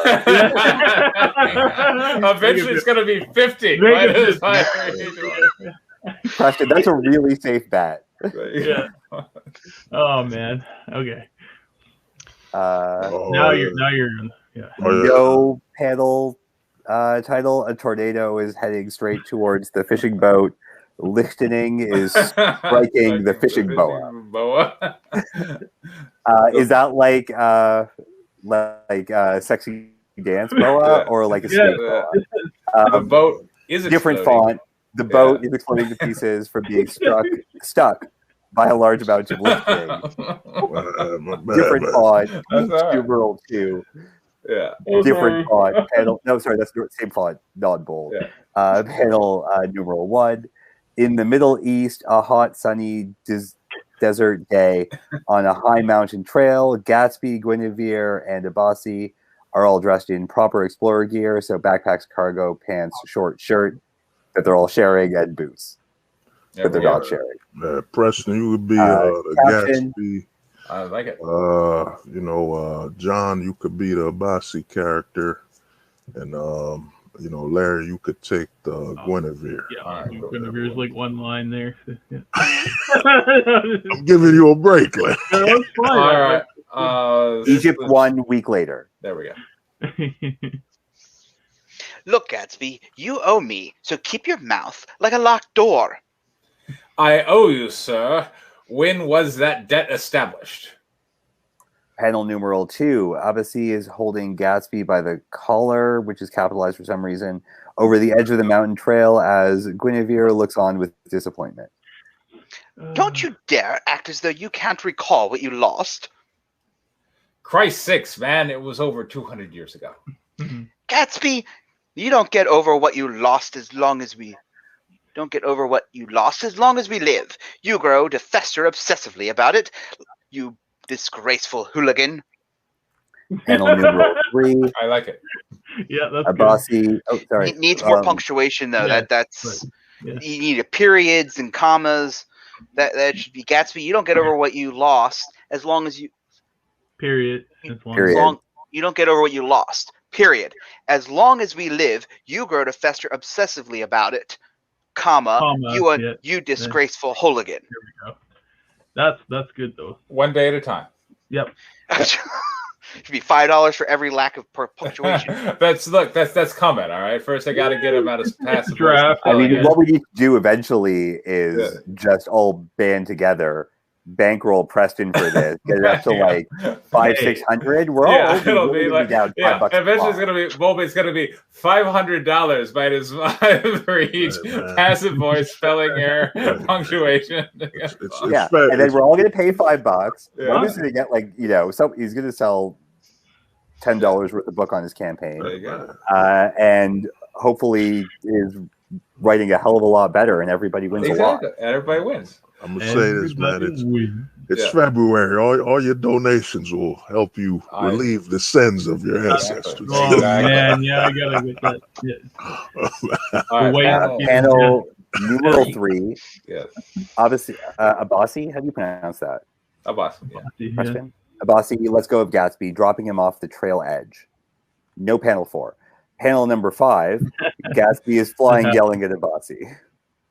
You haven't seen me in over 20 years, and you have the never to toss me aside over such depths. As though a charlatan as yourself would ever die with such ease. Why, if I were not a gentleman, I would strike some decency into your ill mind. Page number 3, panel number 1. Abassi is standing in front of the closed entrance into the cave.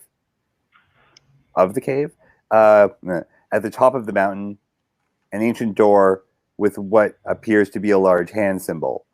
As Gatsby looks at him, scratching his head, ampersand, Guinevere pours water over her head. Oh yeah. Oh yeah. Yeah. Oh, it's as hot as an oven out here during a winter's day. Behind me lies what should be a fortune.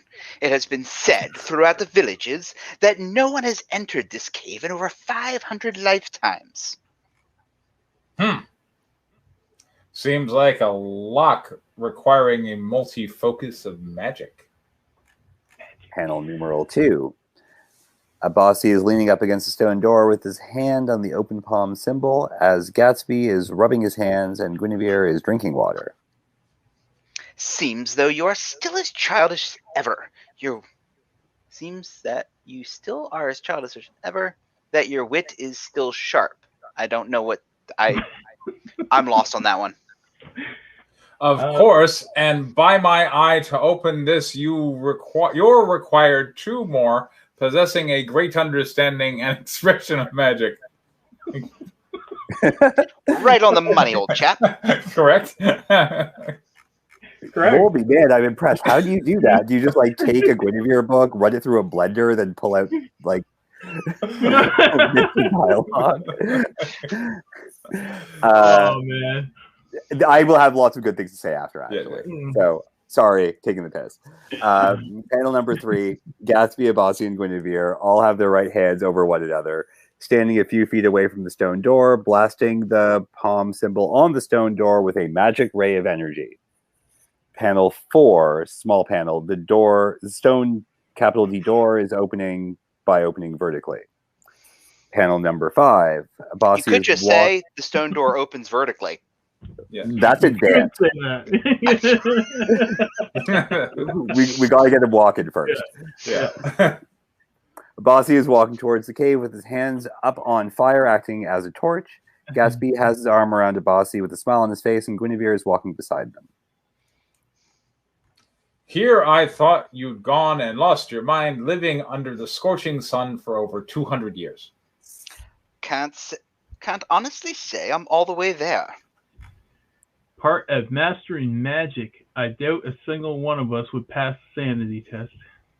Looks like you have chosen a proper pupil, Guts. What can I say? The 30th time is the charm. What do you mean by that, Gatsby? That means I go through bitches.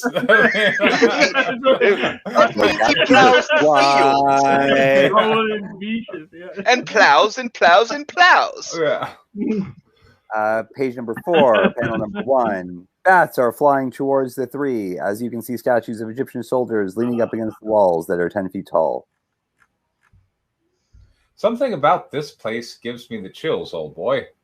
Chills of wealth or fear? Wealth, of course. Gats, you haven't changed a bit. Ooh. Panel number 2. In front of Gatsby, Abasi and Guinevere. I feel like a lot of times, like white writers will write like street. Here, I feel like this is Mulby writing. This must be what like white people like. No, man.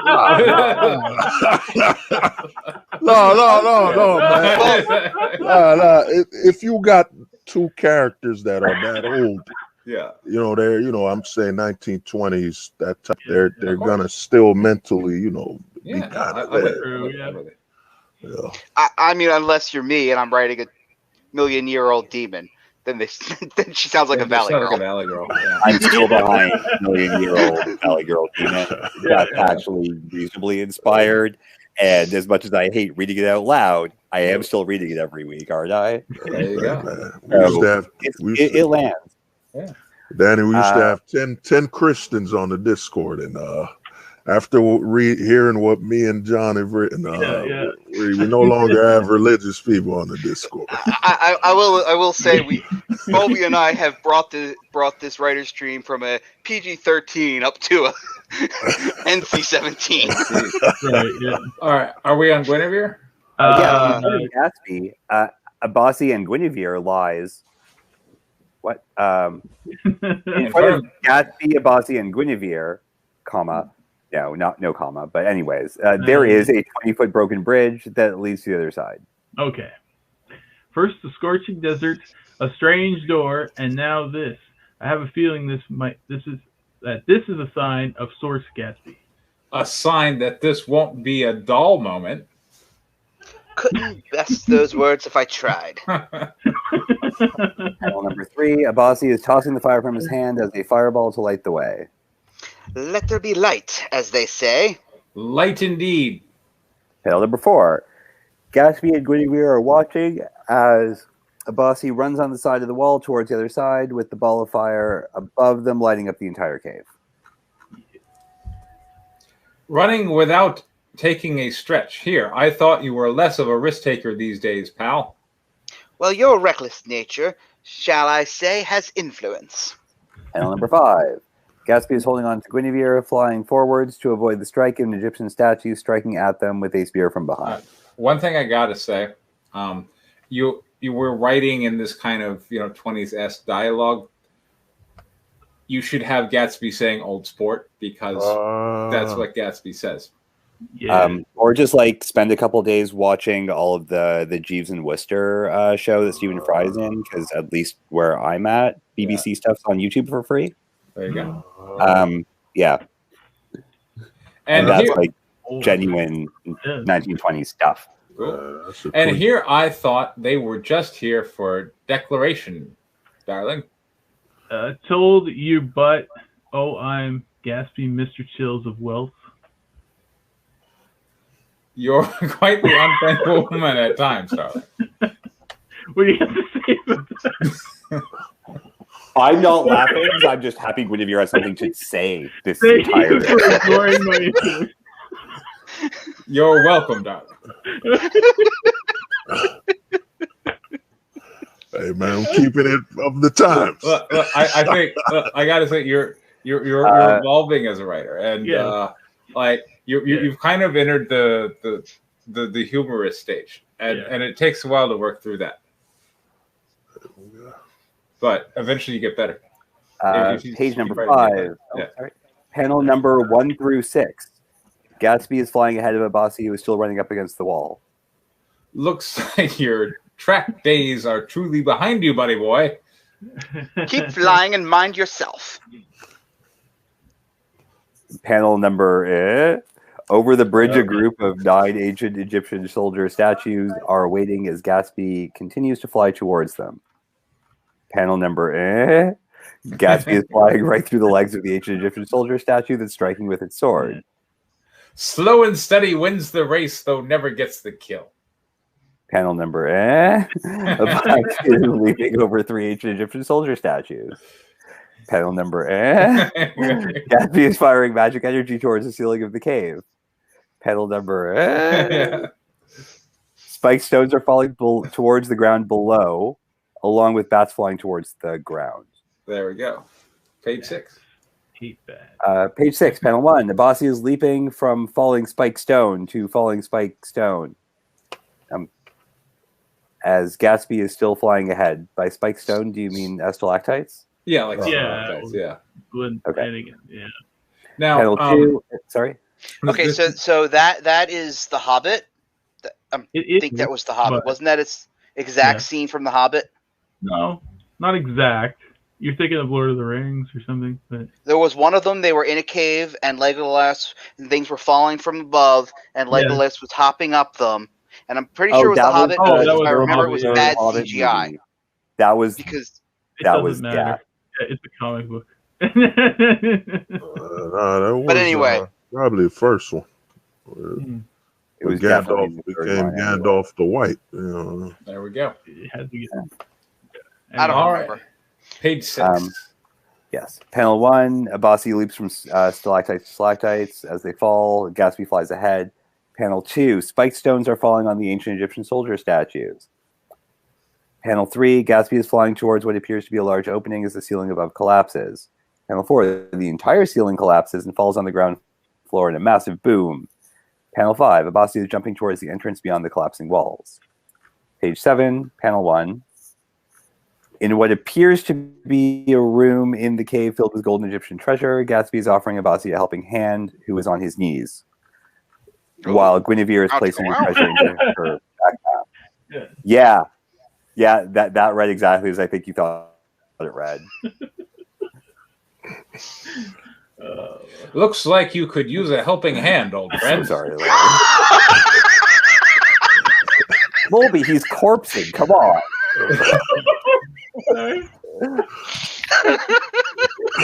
Okay, that's what she said. After what you just put us through, I'm not sure your hands will continue my journey.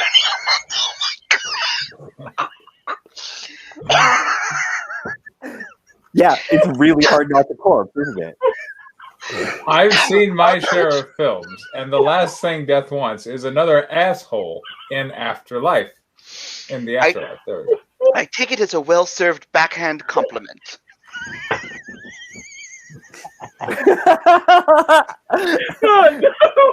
Oh my God, Larry, your video just set me off. It was great.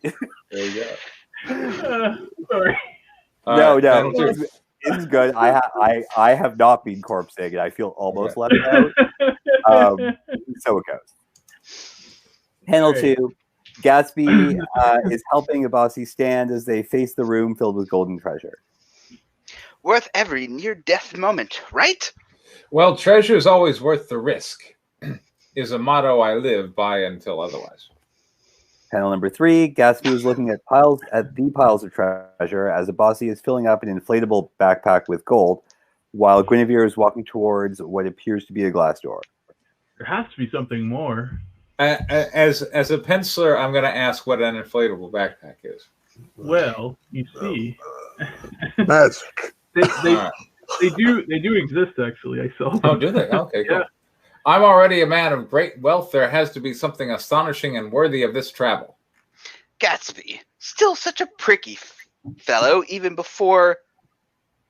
Picky. Okay. Still such a picky fellow, even before treasure. You truly have issues, dear friend. Panel number 4, Guinevere touches the glass door and it shatters. Oh, yeah. Panel number 5, the shattered glass door reveals an opening to another room. It's a fucking door, of course it does. Panel number 6, Guinevere walks towards the open room. Page 8, panel number 1, Guinevere is in awe as the other room leads to a balcony where below it lies a tar pit over 20 feet below, and surrounding it a wall of stone. At the end of the balcony, standing on the stage of gold, 2 10-foot Egyptian women statues facing each other on their knees holding a large vase. Okay. Both statues have one hand each holding the bottom of the vase and one hand each sealing the top of the vase. Oh, that sounds ominous. That was great use of the word sealing. Yeah. But sure, let's go with it. Yes. Sealing is still the right word, just not It with that is. spelling. Panel number 2, a close-up of Guinevere's eyes completely black.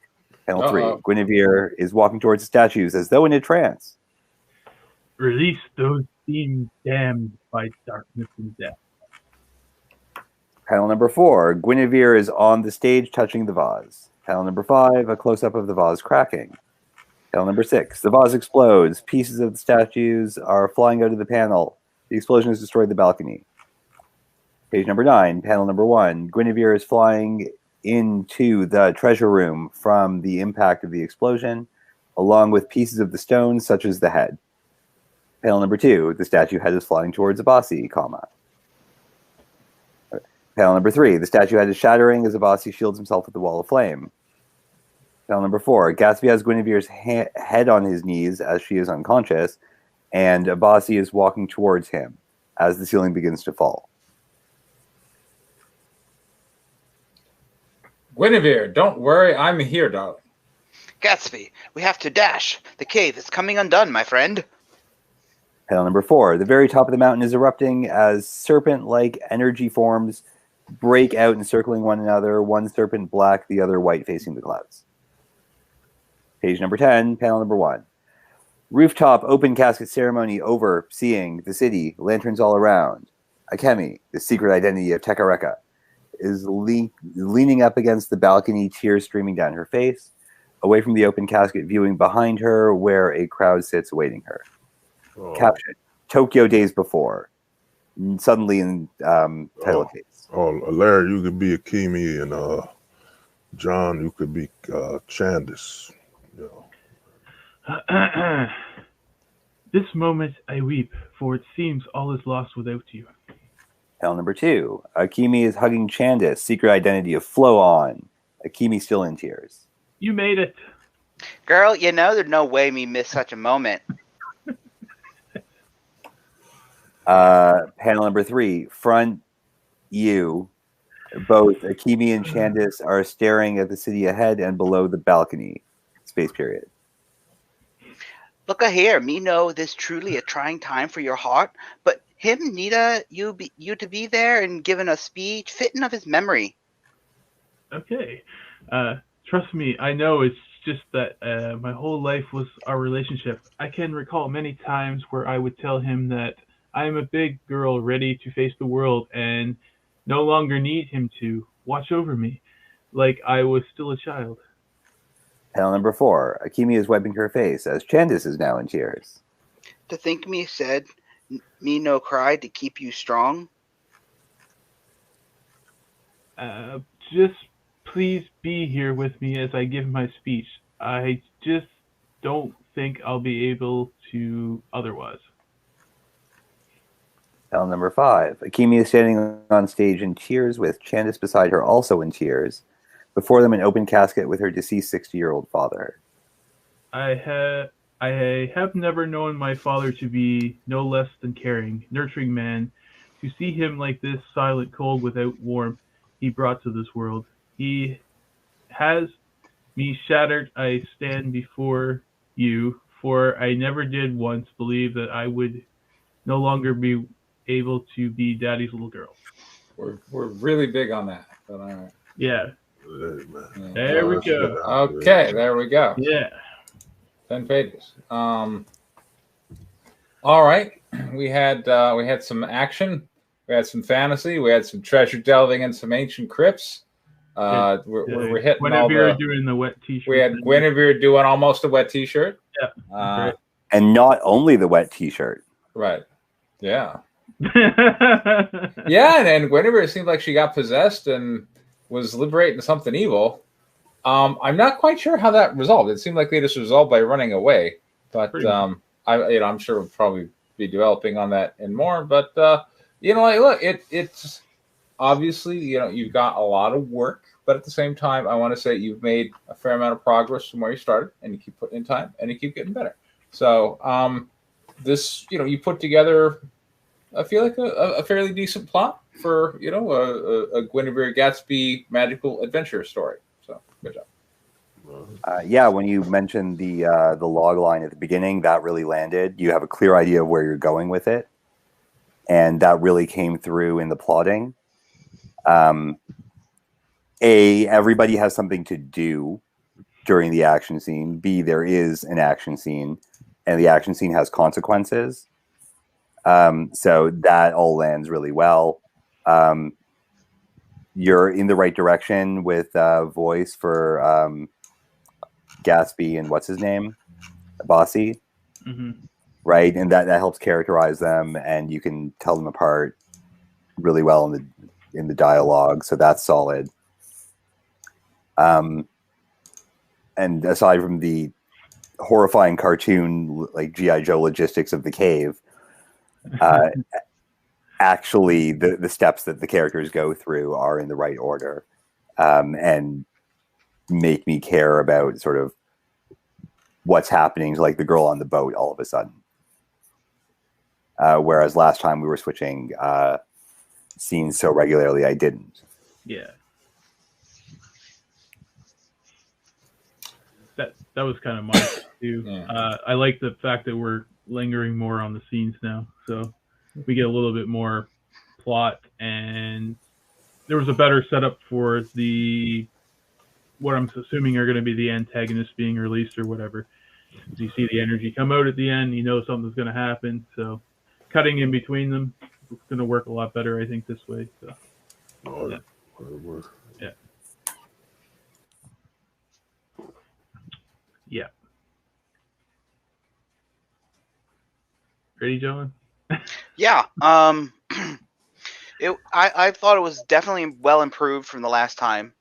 I think the Gatsby scenes was definitely developed more, so that was a little bit easier to follow. It didn't seem like random stuff happened because it had to happen. But I liked like Guinevere getting possessed. I thought was clever way to do that. It didn't seem like she was. I think because last time I mentioned Suicide Squad, and it didn't seem like that kind of, ooh, I'm gonna go do this thing that's totally stupid and no normal rational person would do. Here she actually gets possessed, and it's like it's calling to her and talking to her, and so I think that's a good improvement.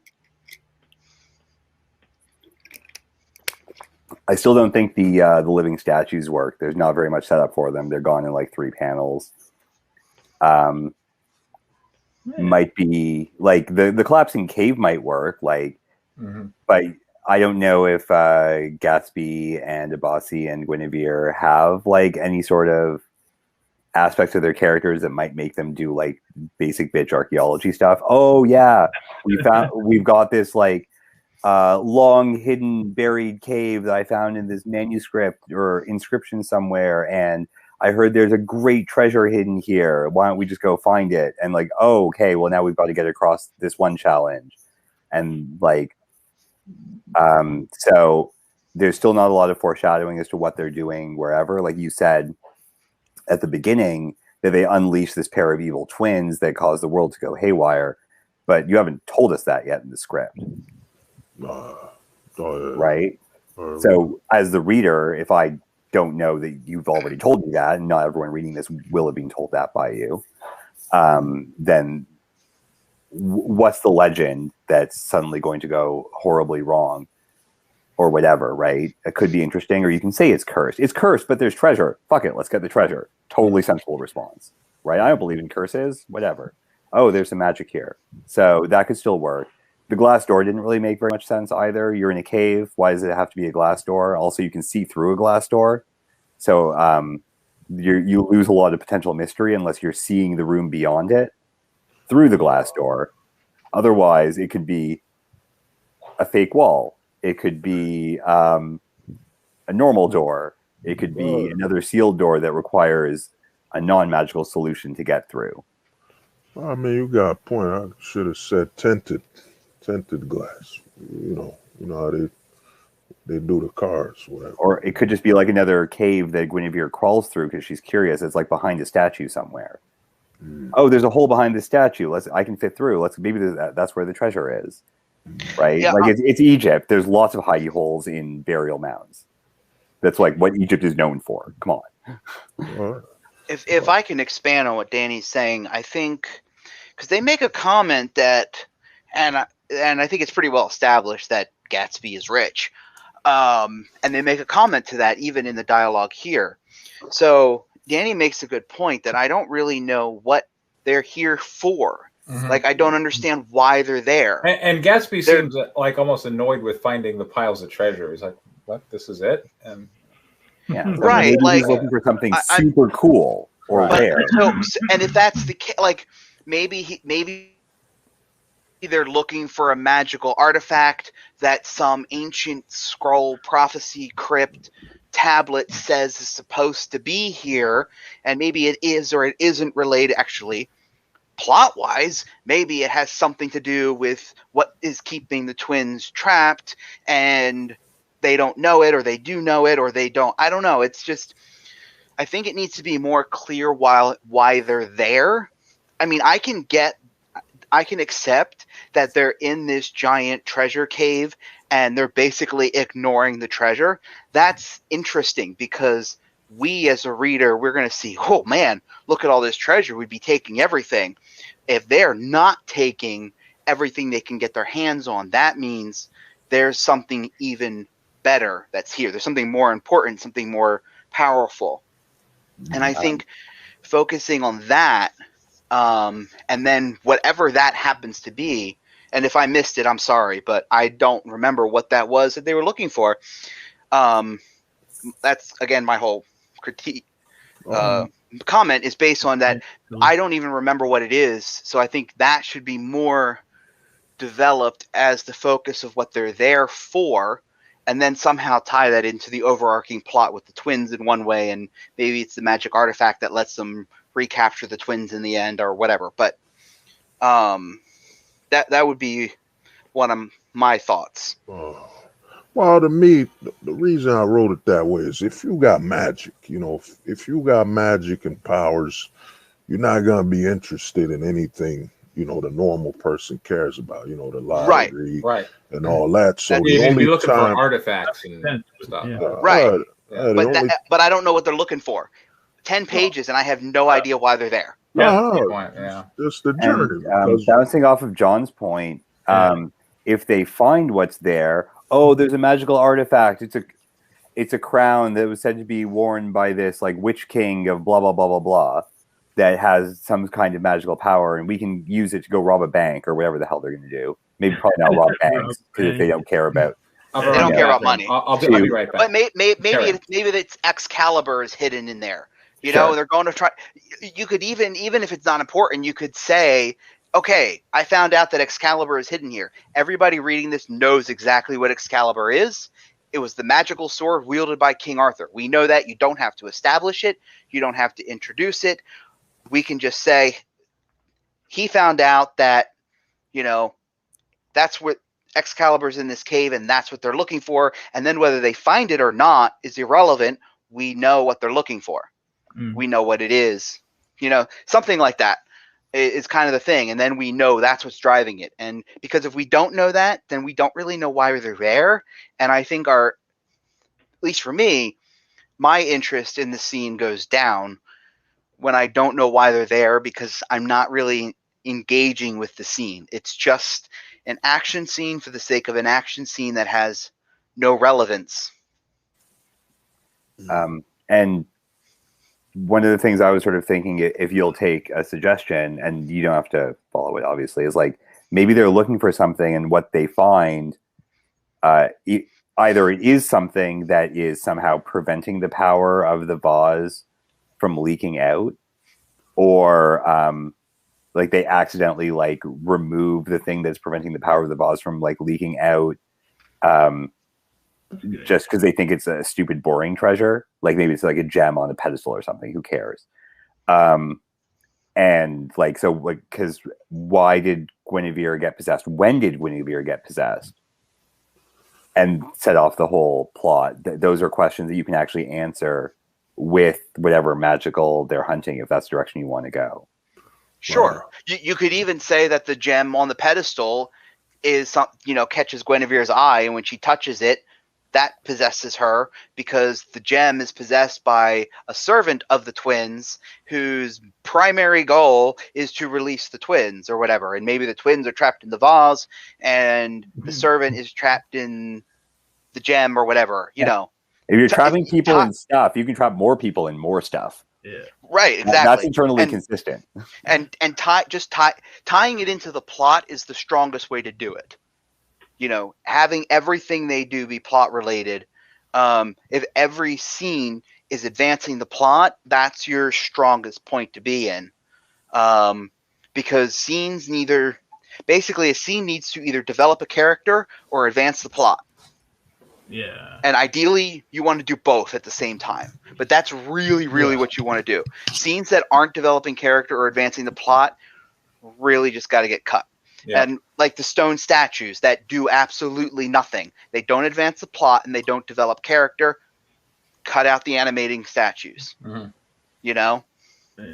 The cave collapsing, that is your ticking clock, which pushes the plot forward. It basically creates, okay, we got to do what we came here to do, and we got to do it now because we're on a clock. Mm-hmm. So that the cave collapsing is good, but the moving animated statues, that doesn't really. And likewise, like the characters working their way around natural obstacles is really good, because when they use supernatural means later to deal with like the falling cave, it's not like a one size fits all solution, right? Like, the danger is the falling rocks. Falling rocks are pretty dangerous. Yes. Like they can be, yes. We think guns are very sophisticated modern weapons, but basically they're throwing rocks at people. very, very fast. Rocks are dangerous. So we've got danger and we've got all these non-magical things. And then if they're not prepared for the magical thing, Guinevere gets possessed, that lands.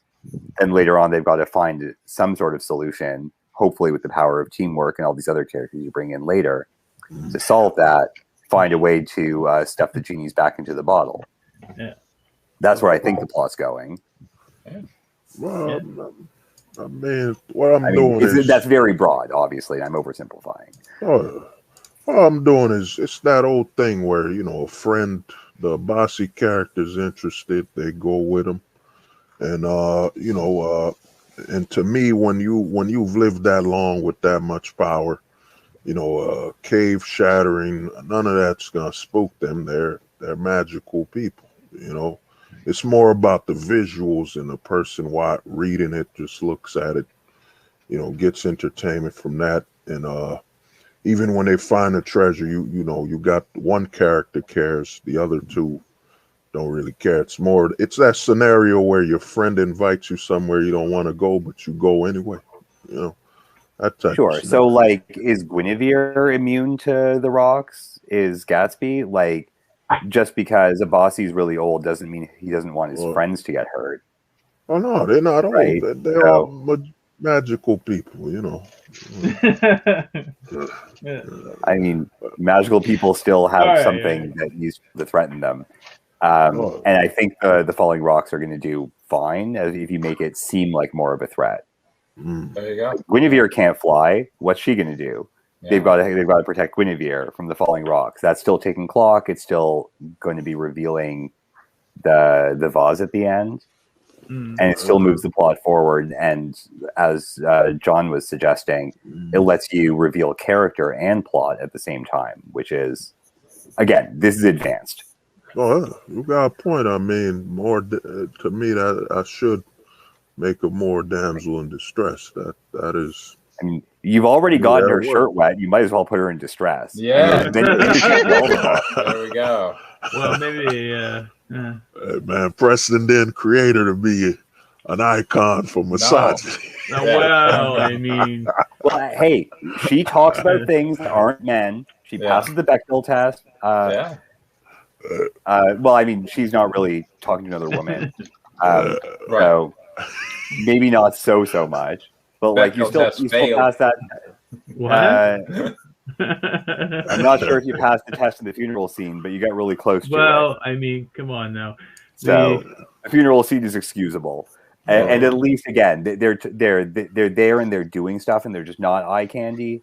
And that was something that I think all of us responded really well to with Guinevere. Like it's not just eye candy, and it definitely was in the last draft.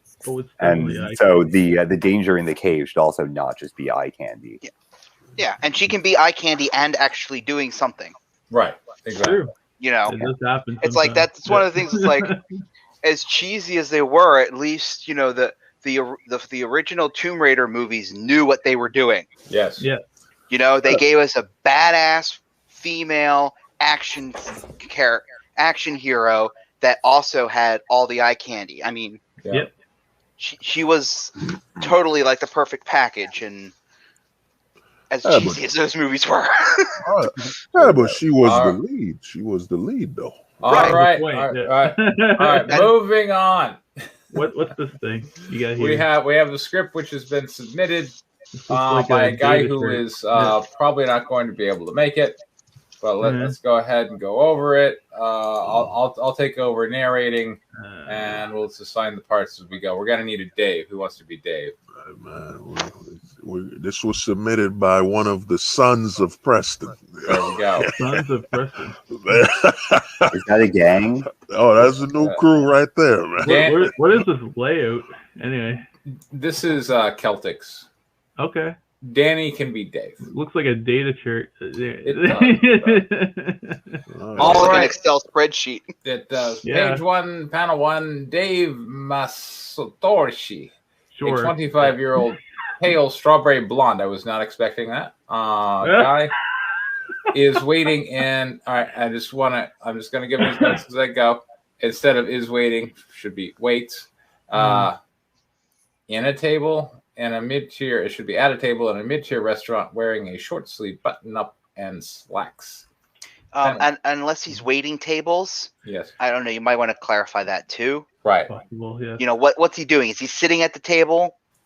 Is he drinking coffee? Table. You know, give him an action. Waiting at the table. Waiting in table. He's in the table. Yes. Yo, he's not. He's a ghost. Yes. All right, panel. Anyway, give him something to him something to do. Is my point. Panel 2. He is looking at, and again, instead of is looking, he looks at his phone. Clock annoyed while a pint glass is on the table. If you're not going to show up, at least. Thinking. A 23-year-old Japanese woman with purple hair and blue streaks and a denim dress and thigh-high boots runs to the street across from him. I'm worried. There's blue hair. 22 minutes late. I was expecting something a little more impressive. Hold on. Sorry. Dave puts his phone down and looks at the woman who sits across from him. 22 minutes late. I was expecting something a little more impressive. Well, Dave is harsh. All right. The woman. Wow, dude. What? That's a rude thing to say to a girl when you first meet her. Pretty well, I mean. The woman. It's a Chuck Norris type man. Mitsuha. Kabuto. Mitsuha Kabuto starts to smooth out her dress with a smirk on her face. Molby, you be... Doesn't seem too upset about it. So. Man, I'll read it in a Japanese accent. There you go. Yeah, we're going to get demonetized now. Let me see, would 30 minutes late be impressive enough for you? It's a 20-something female, not an old man. You sound like friggin' Edward James almost from Blade Runner there, man. I mean, 22 minutes late for something my grandma might have worn. God, David's an asshole. Well, this guy's a jerk. Guy's an asshole. Our hero, people. Mitsuha's smile disappears from her face. Look, I'm sorry. Why do you gotta be like that? Page 2, panel 1. Dave picks up his half-finished pint of beer, showing it off. Because you're the one begging for these weekly dates. That, and I know how much you love happy hour. Mitsuha raises the menu to block out Dave's smug face. And it ended 20 minutes ago. Oh, sick burn. Dave chugs his pint down. Mitsuha looks at the menu for something. Your favorite is on page 4. These two have clearly met before. Mitsuha goes to the page, and her eyes open wide in excitement. I'm ready. Panel 5, Dave's finger presses a button. Page 6, male robot approaches their table. You got robots. Male robot. Panel 3, a male robot stands ready to take their order. John got it. You want to be the male robot? Yeah. John, you can do it. You can do it, John. All right, Larry, you can do it. All right. What will you be having? Wide shot from Mitsuha's POV. I'll have the Basashi and sauce and the 18-piece spicy Volt wings for her. Oh, and 2 G-cream mixers. Holy shit. Sorry, I'm just going to tangent here. Basashi, by the way, is sashimi made from horse meat. Oh, wow. Wonderful. It's delicious. Probably super rare. Okay. Yeah, probably. This is not a mid-tier restaurant. Okay. I don't even want to know what G-cream is, but anyway, understood. Okay. Panel 3, the robot goes away and Dave leans back. Panel 4, Mitsuha puts the menu on the side. So what happened this time? A suicide block traffic? Panel 5, Mitsuha leans in more to him. Firefight and fuel body bags. Yeah. How many did you get? She plays with her hair a bit. 5. If it weren't for Johnny, I'd be in a bag myself. Is he all right? Damn, this is dark. The male robot comes back with the completed order, placing it on the table. He's gonna need at least a couple of months to recover fully, especially his legs. The male robot leaves, only with a tray in hand. There's a Caption: Dave shudders and picks up a piece with Basashi with a toothpick, and Mitsuha proceeds to eat a wing. Why is that? What made them? I don't know. Yeah. What made them think he needed to see a coffin lid? This is the bully right stream, man. It is, yeah. She and Dave lean in. Apparently, this is a new drug that going to be sold. Oh, that's Japanese, all right. In English. Both of them sit normally again. But I'm not gonna let that happen. What's the plan, Triggerfinger? She goes for another wing. I'm gonna be doing some recon and taking some folks downtown. On that note, thank you. Can ask some of your customer if they know anything. What? Dave leans towards his drink. You're not going to make our dates into interrogation practice, are you? He's intrigued, so maybe he'd like that. Well. 5. They both pick up their glasses. Well, you are an interesting man. I'll drink to that. They clink their glasses against each other. So I guess that's a big splash page there on 5. Sure, yeah. Why not? 6. Mitsuha is on the couch wearing a towel around her neck and underwear only. All right. Panel 2. She gets up and begins to walk to the bathroom. I really need this shower. I like where this is going. I like where it's going. She walks off frame. Same shot, but SFX kaboom is visible. Same shot. Mitsuha storms towards her mirror, annoyed. What the hell is going on? Shower interruptus. Hell is going on? Page 7. Mitsuha looks out the wide window to the ground. Panel 2. She sees a small gang war surrounded by fire taking place at the end of the city block. Panel 3. She squints her eyes. Page 8. She's Japanese. Her eyes are always. Oh, stop. Not going there. That's a racist remark. You're no good, John. You're no good. All right. Panel 1, she storms into her bedroom. Panel 2, she hits a button on her nightstand. Panel 3, a large drawer pops out of the bed, complete with her battle armor and her Friender pistol and grenades. She picks up the Friender, knowing what she has to do. Okay. She has to do.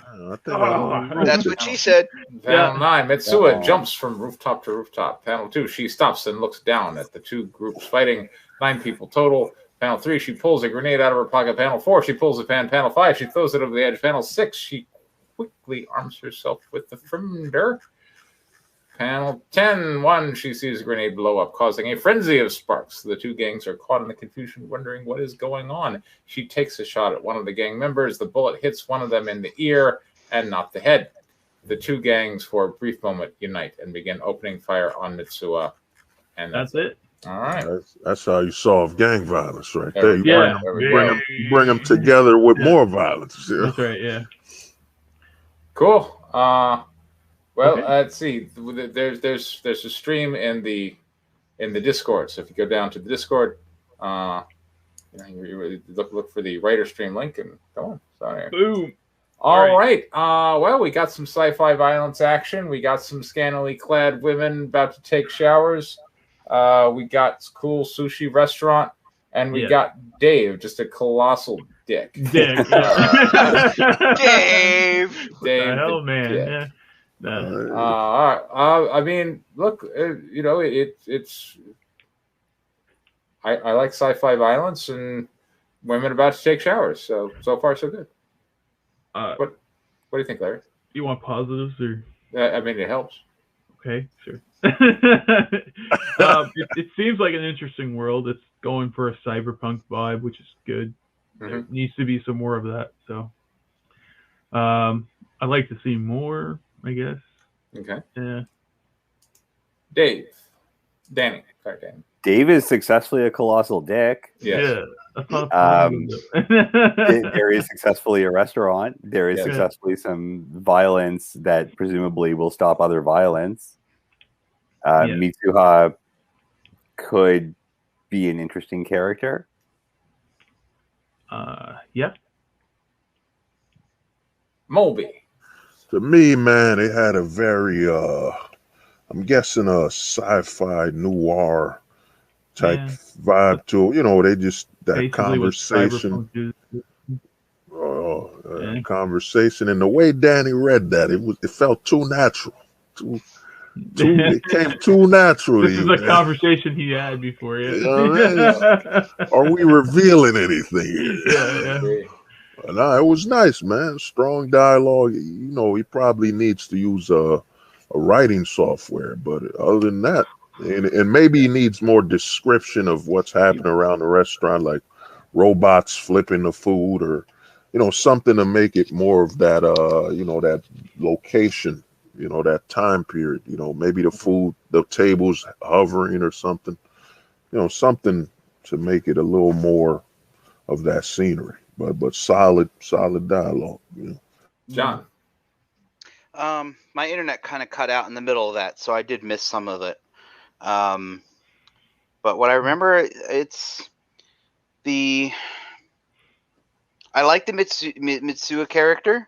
What I heard of her, she seemed like a pretty cool character, badass. Always a fan of that. She had a bit of a ninja thing going on, like a Crouching Tiger, Hidden Dragon thing toward the end. Mm-hmm. So that was kind of interesting. Kind of a Ghost in the Shell type of thing when she's jumping off the building, off the roof of the building, and shooting bad guys on the way down. So it had that kind of cool vibe to it, which was pretty cool. And I like Asians, so that helps.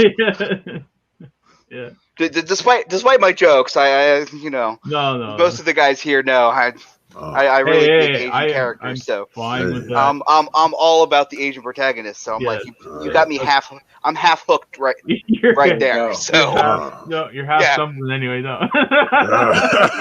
hey, you introduce a 20-something-year-old Asian character in a book. I'm halfway there, man. John doesn't. When it comes to Asian women, John doesn't believe in condoms. He believes in egg rolls. That's what.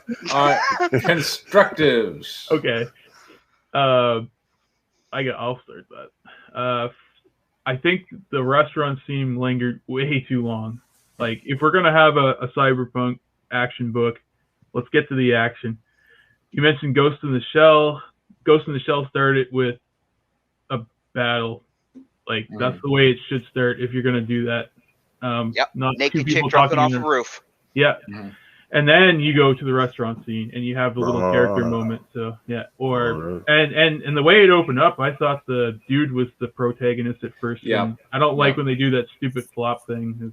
Anyway. Yeah, because he's a dick. But anyway. That's a real what they call tobacco chewing type of man. I don't like the format of the script, but that's another thing. But anyway. Yeah, I think I don't understand quite the purpose, or I don't understand Danny's significance to Mitsuha. No. I mean, they seem to have a relationship for a while. He knows her pretty well. Yeah. But like I never got the cop thing either. Like, it just sort of came out of nowhere, right? Like it looked like just two kids having dinner in a restaurant at first, and then all of a sudden she's a cop. Yeah. So I feel like. And at 22, I mean, if you're 22, you're just out of your college. You've got your a bachelor's in what is it, justice or criminal justice. You're a beat cop, maybe a rookie level, low level officer. If you have a degree, you didn't go to a police academy right out of high school. Right. If you have a bachelor's, you're probably an officer, but you're a junior officer. You're not going to be on the street, doing this kind of stuff. Yeah. I mean, but John, when her father died, She Yeah, took, yeah. she took At his the age role. of 15, she That's right. broke When her all the father rules. died, Yeah. you know what I mean? The department was ashamed and felt Yeah, the yeah. only honorable thing to do was to give her father's position. That's right. Yeah. I mean, oh god.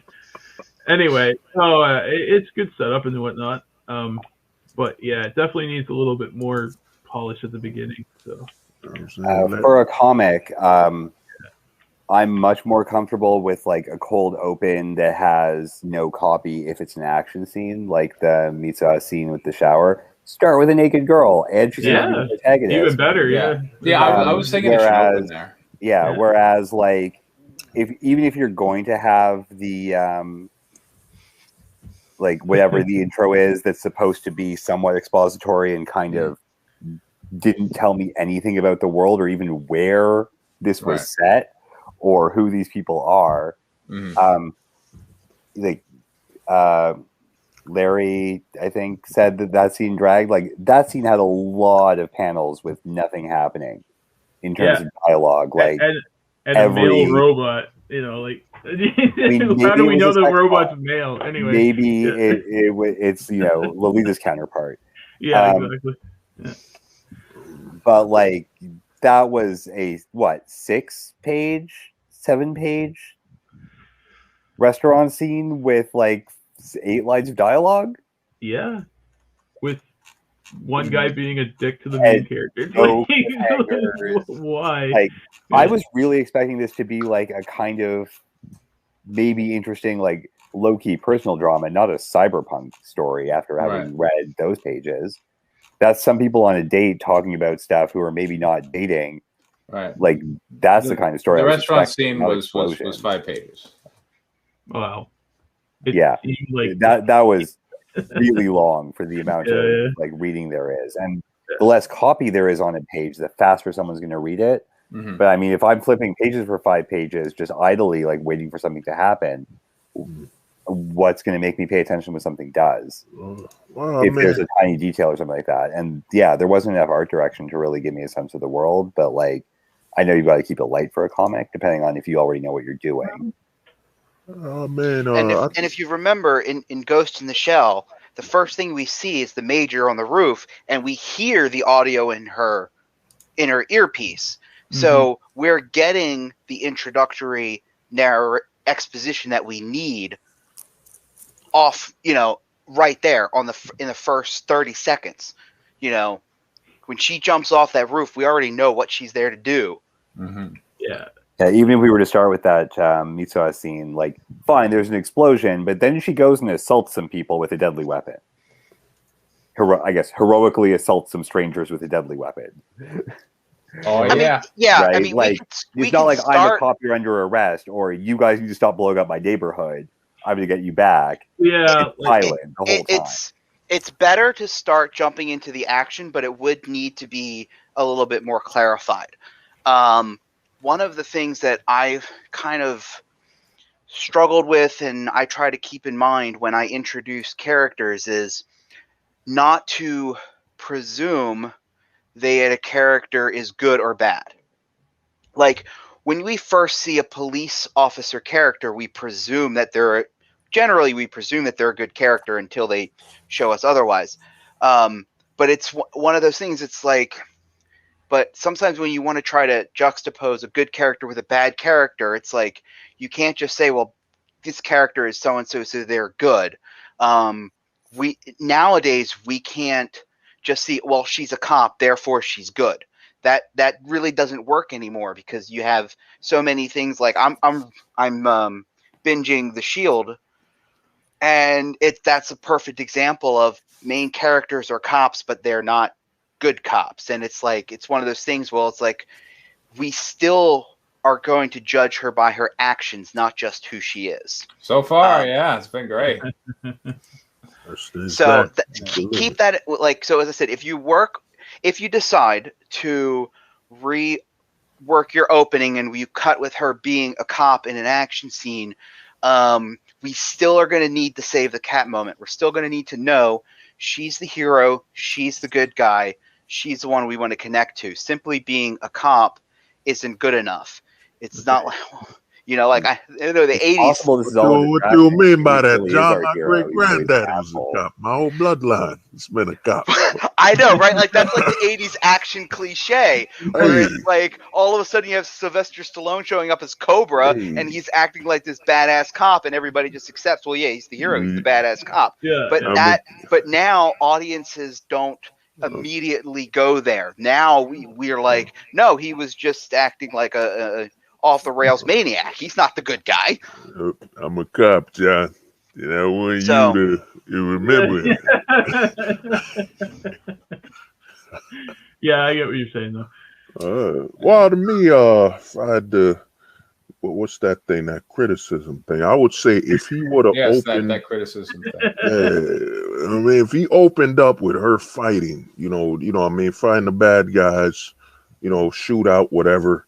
Then you showcase her getting home and you hear the phone ringing. She's looking, and then she's taking a shower. The phone's still ringing and she's maybe saying I'm late or something like that.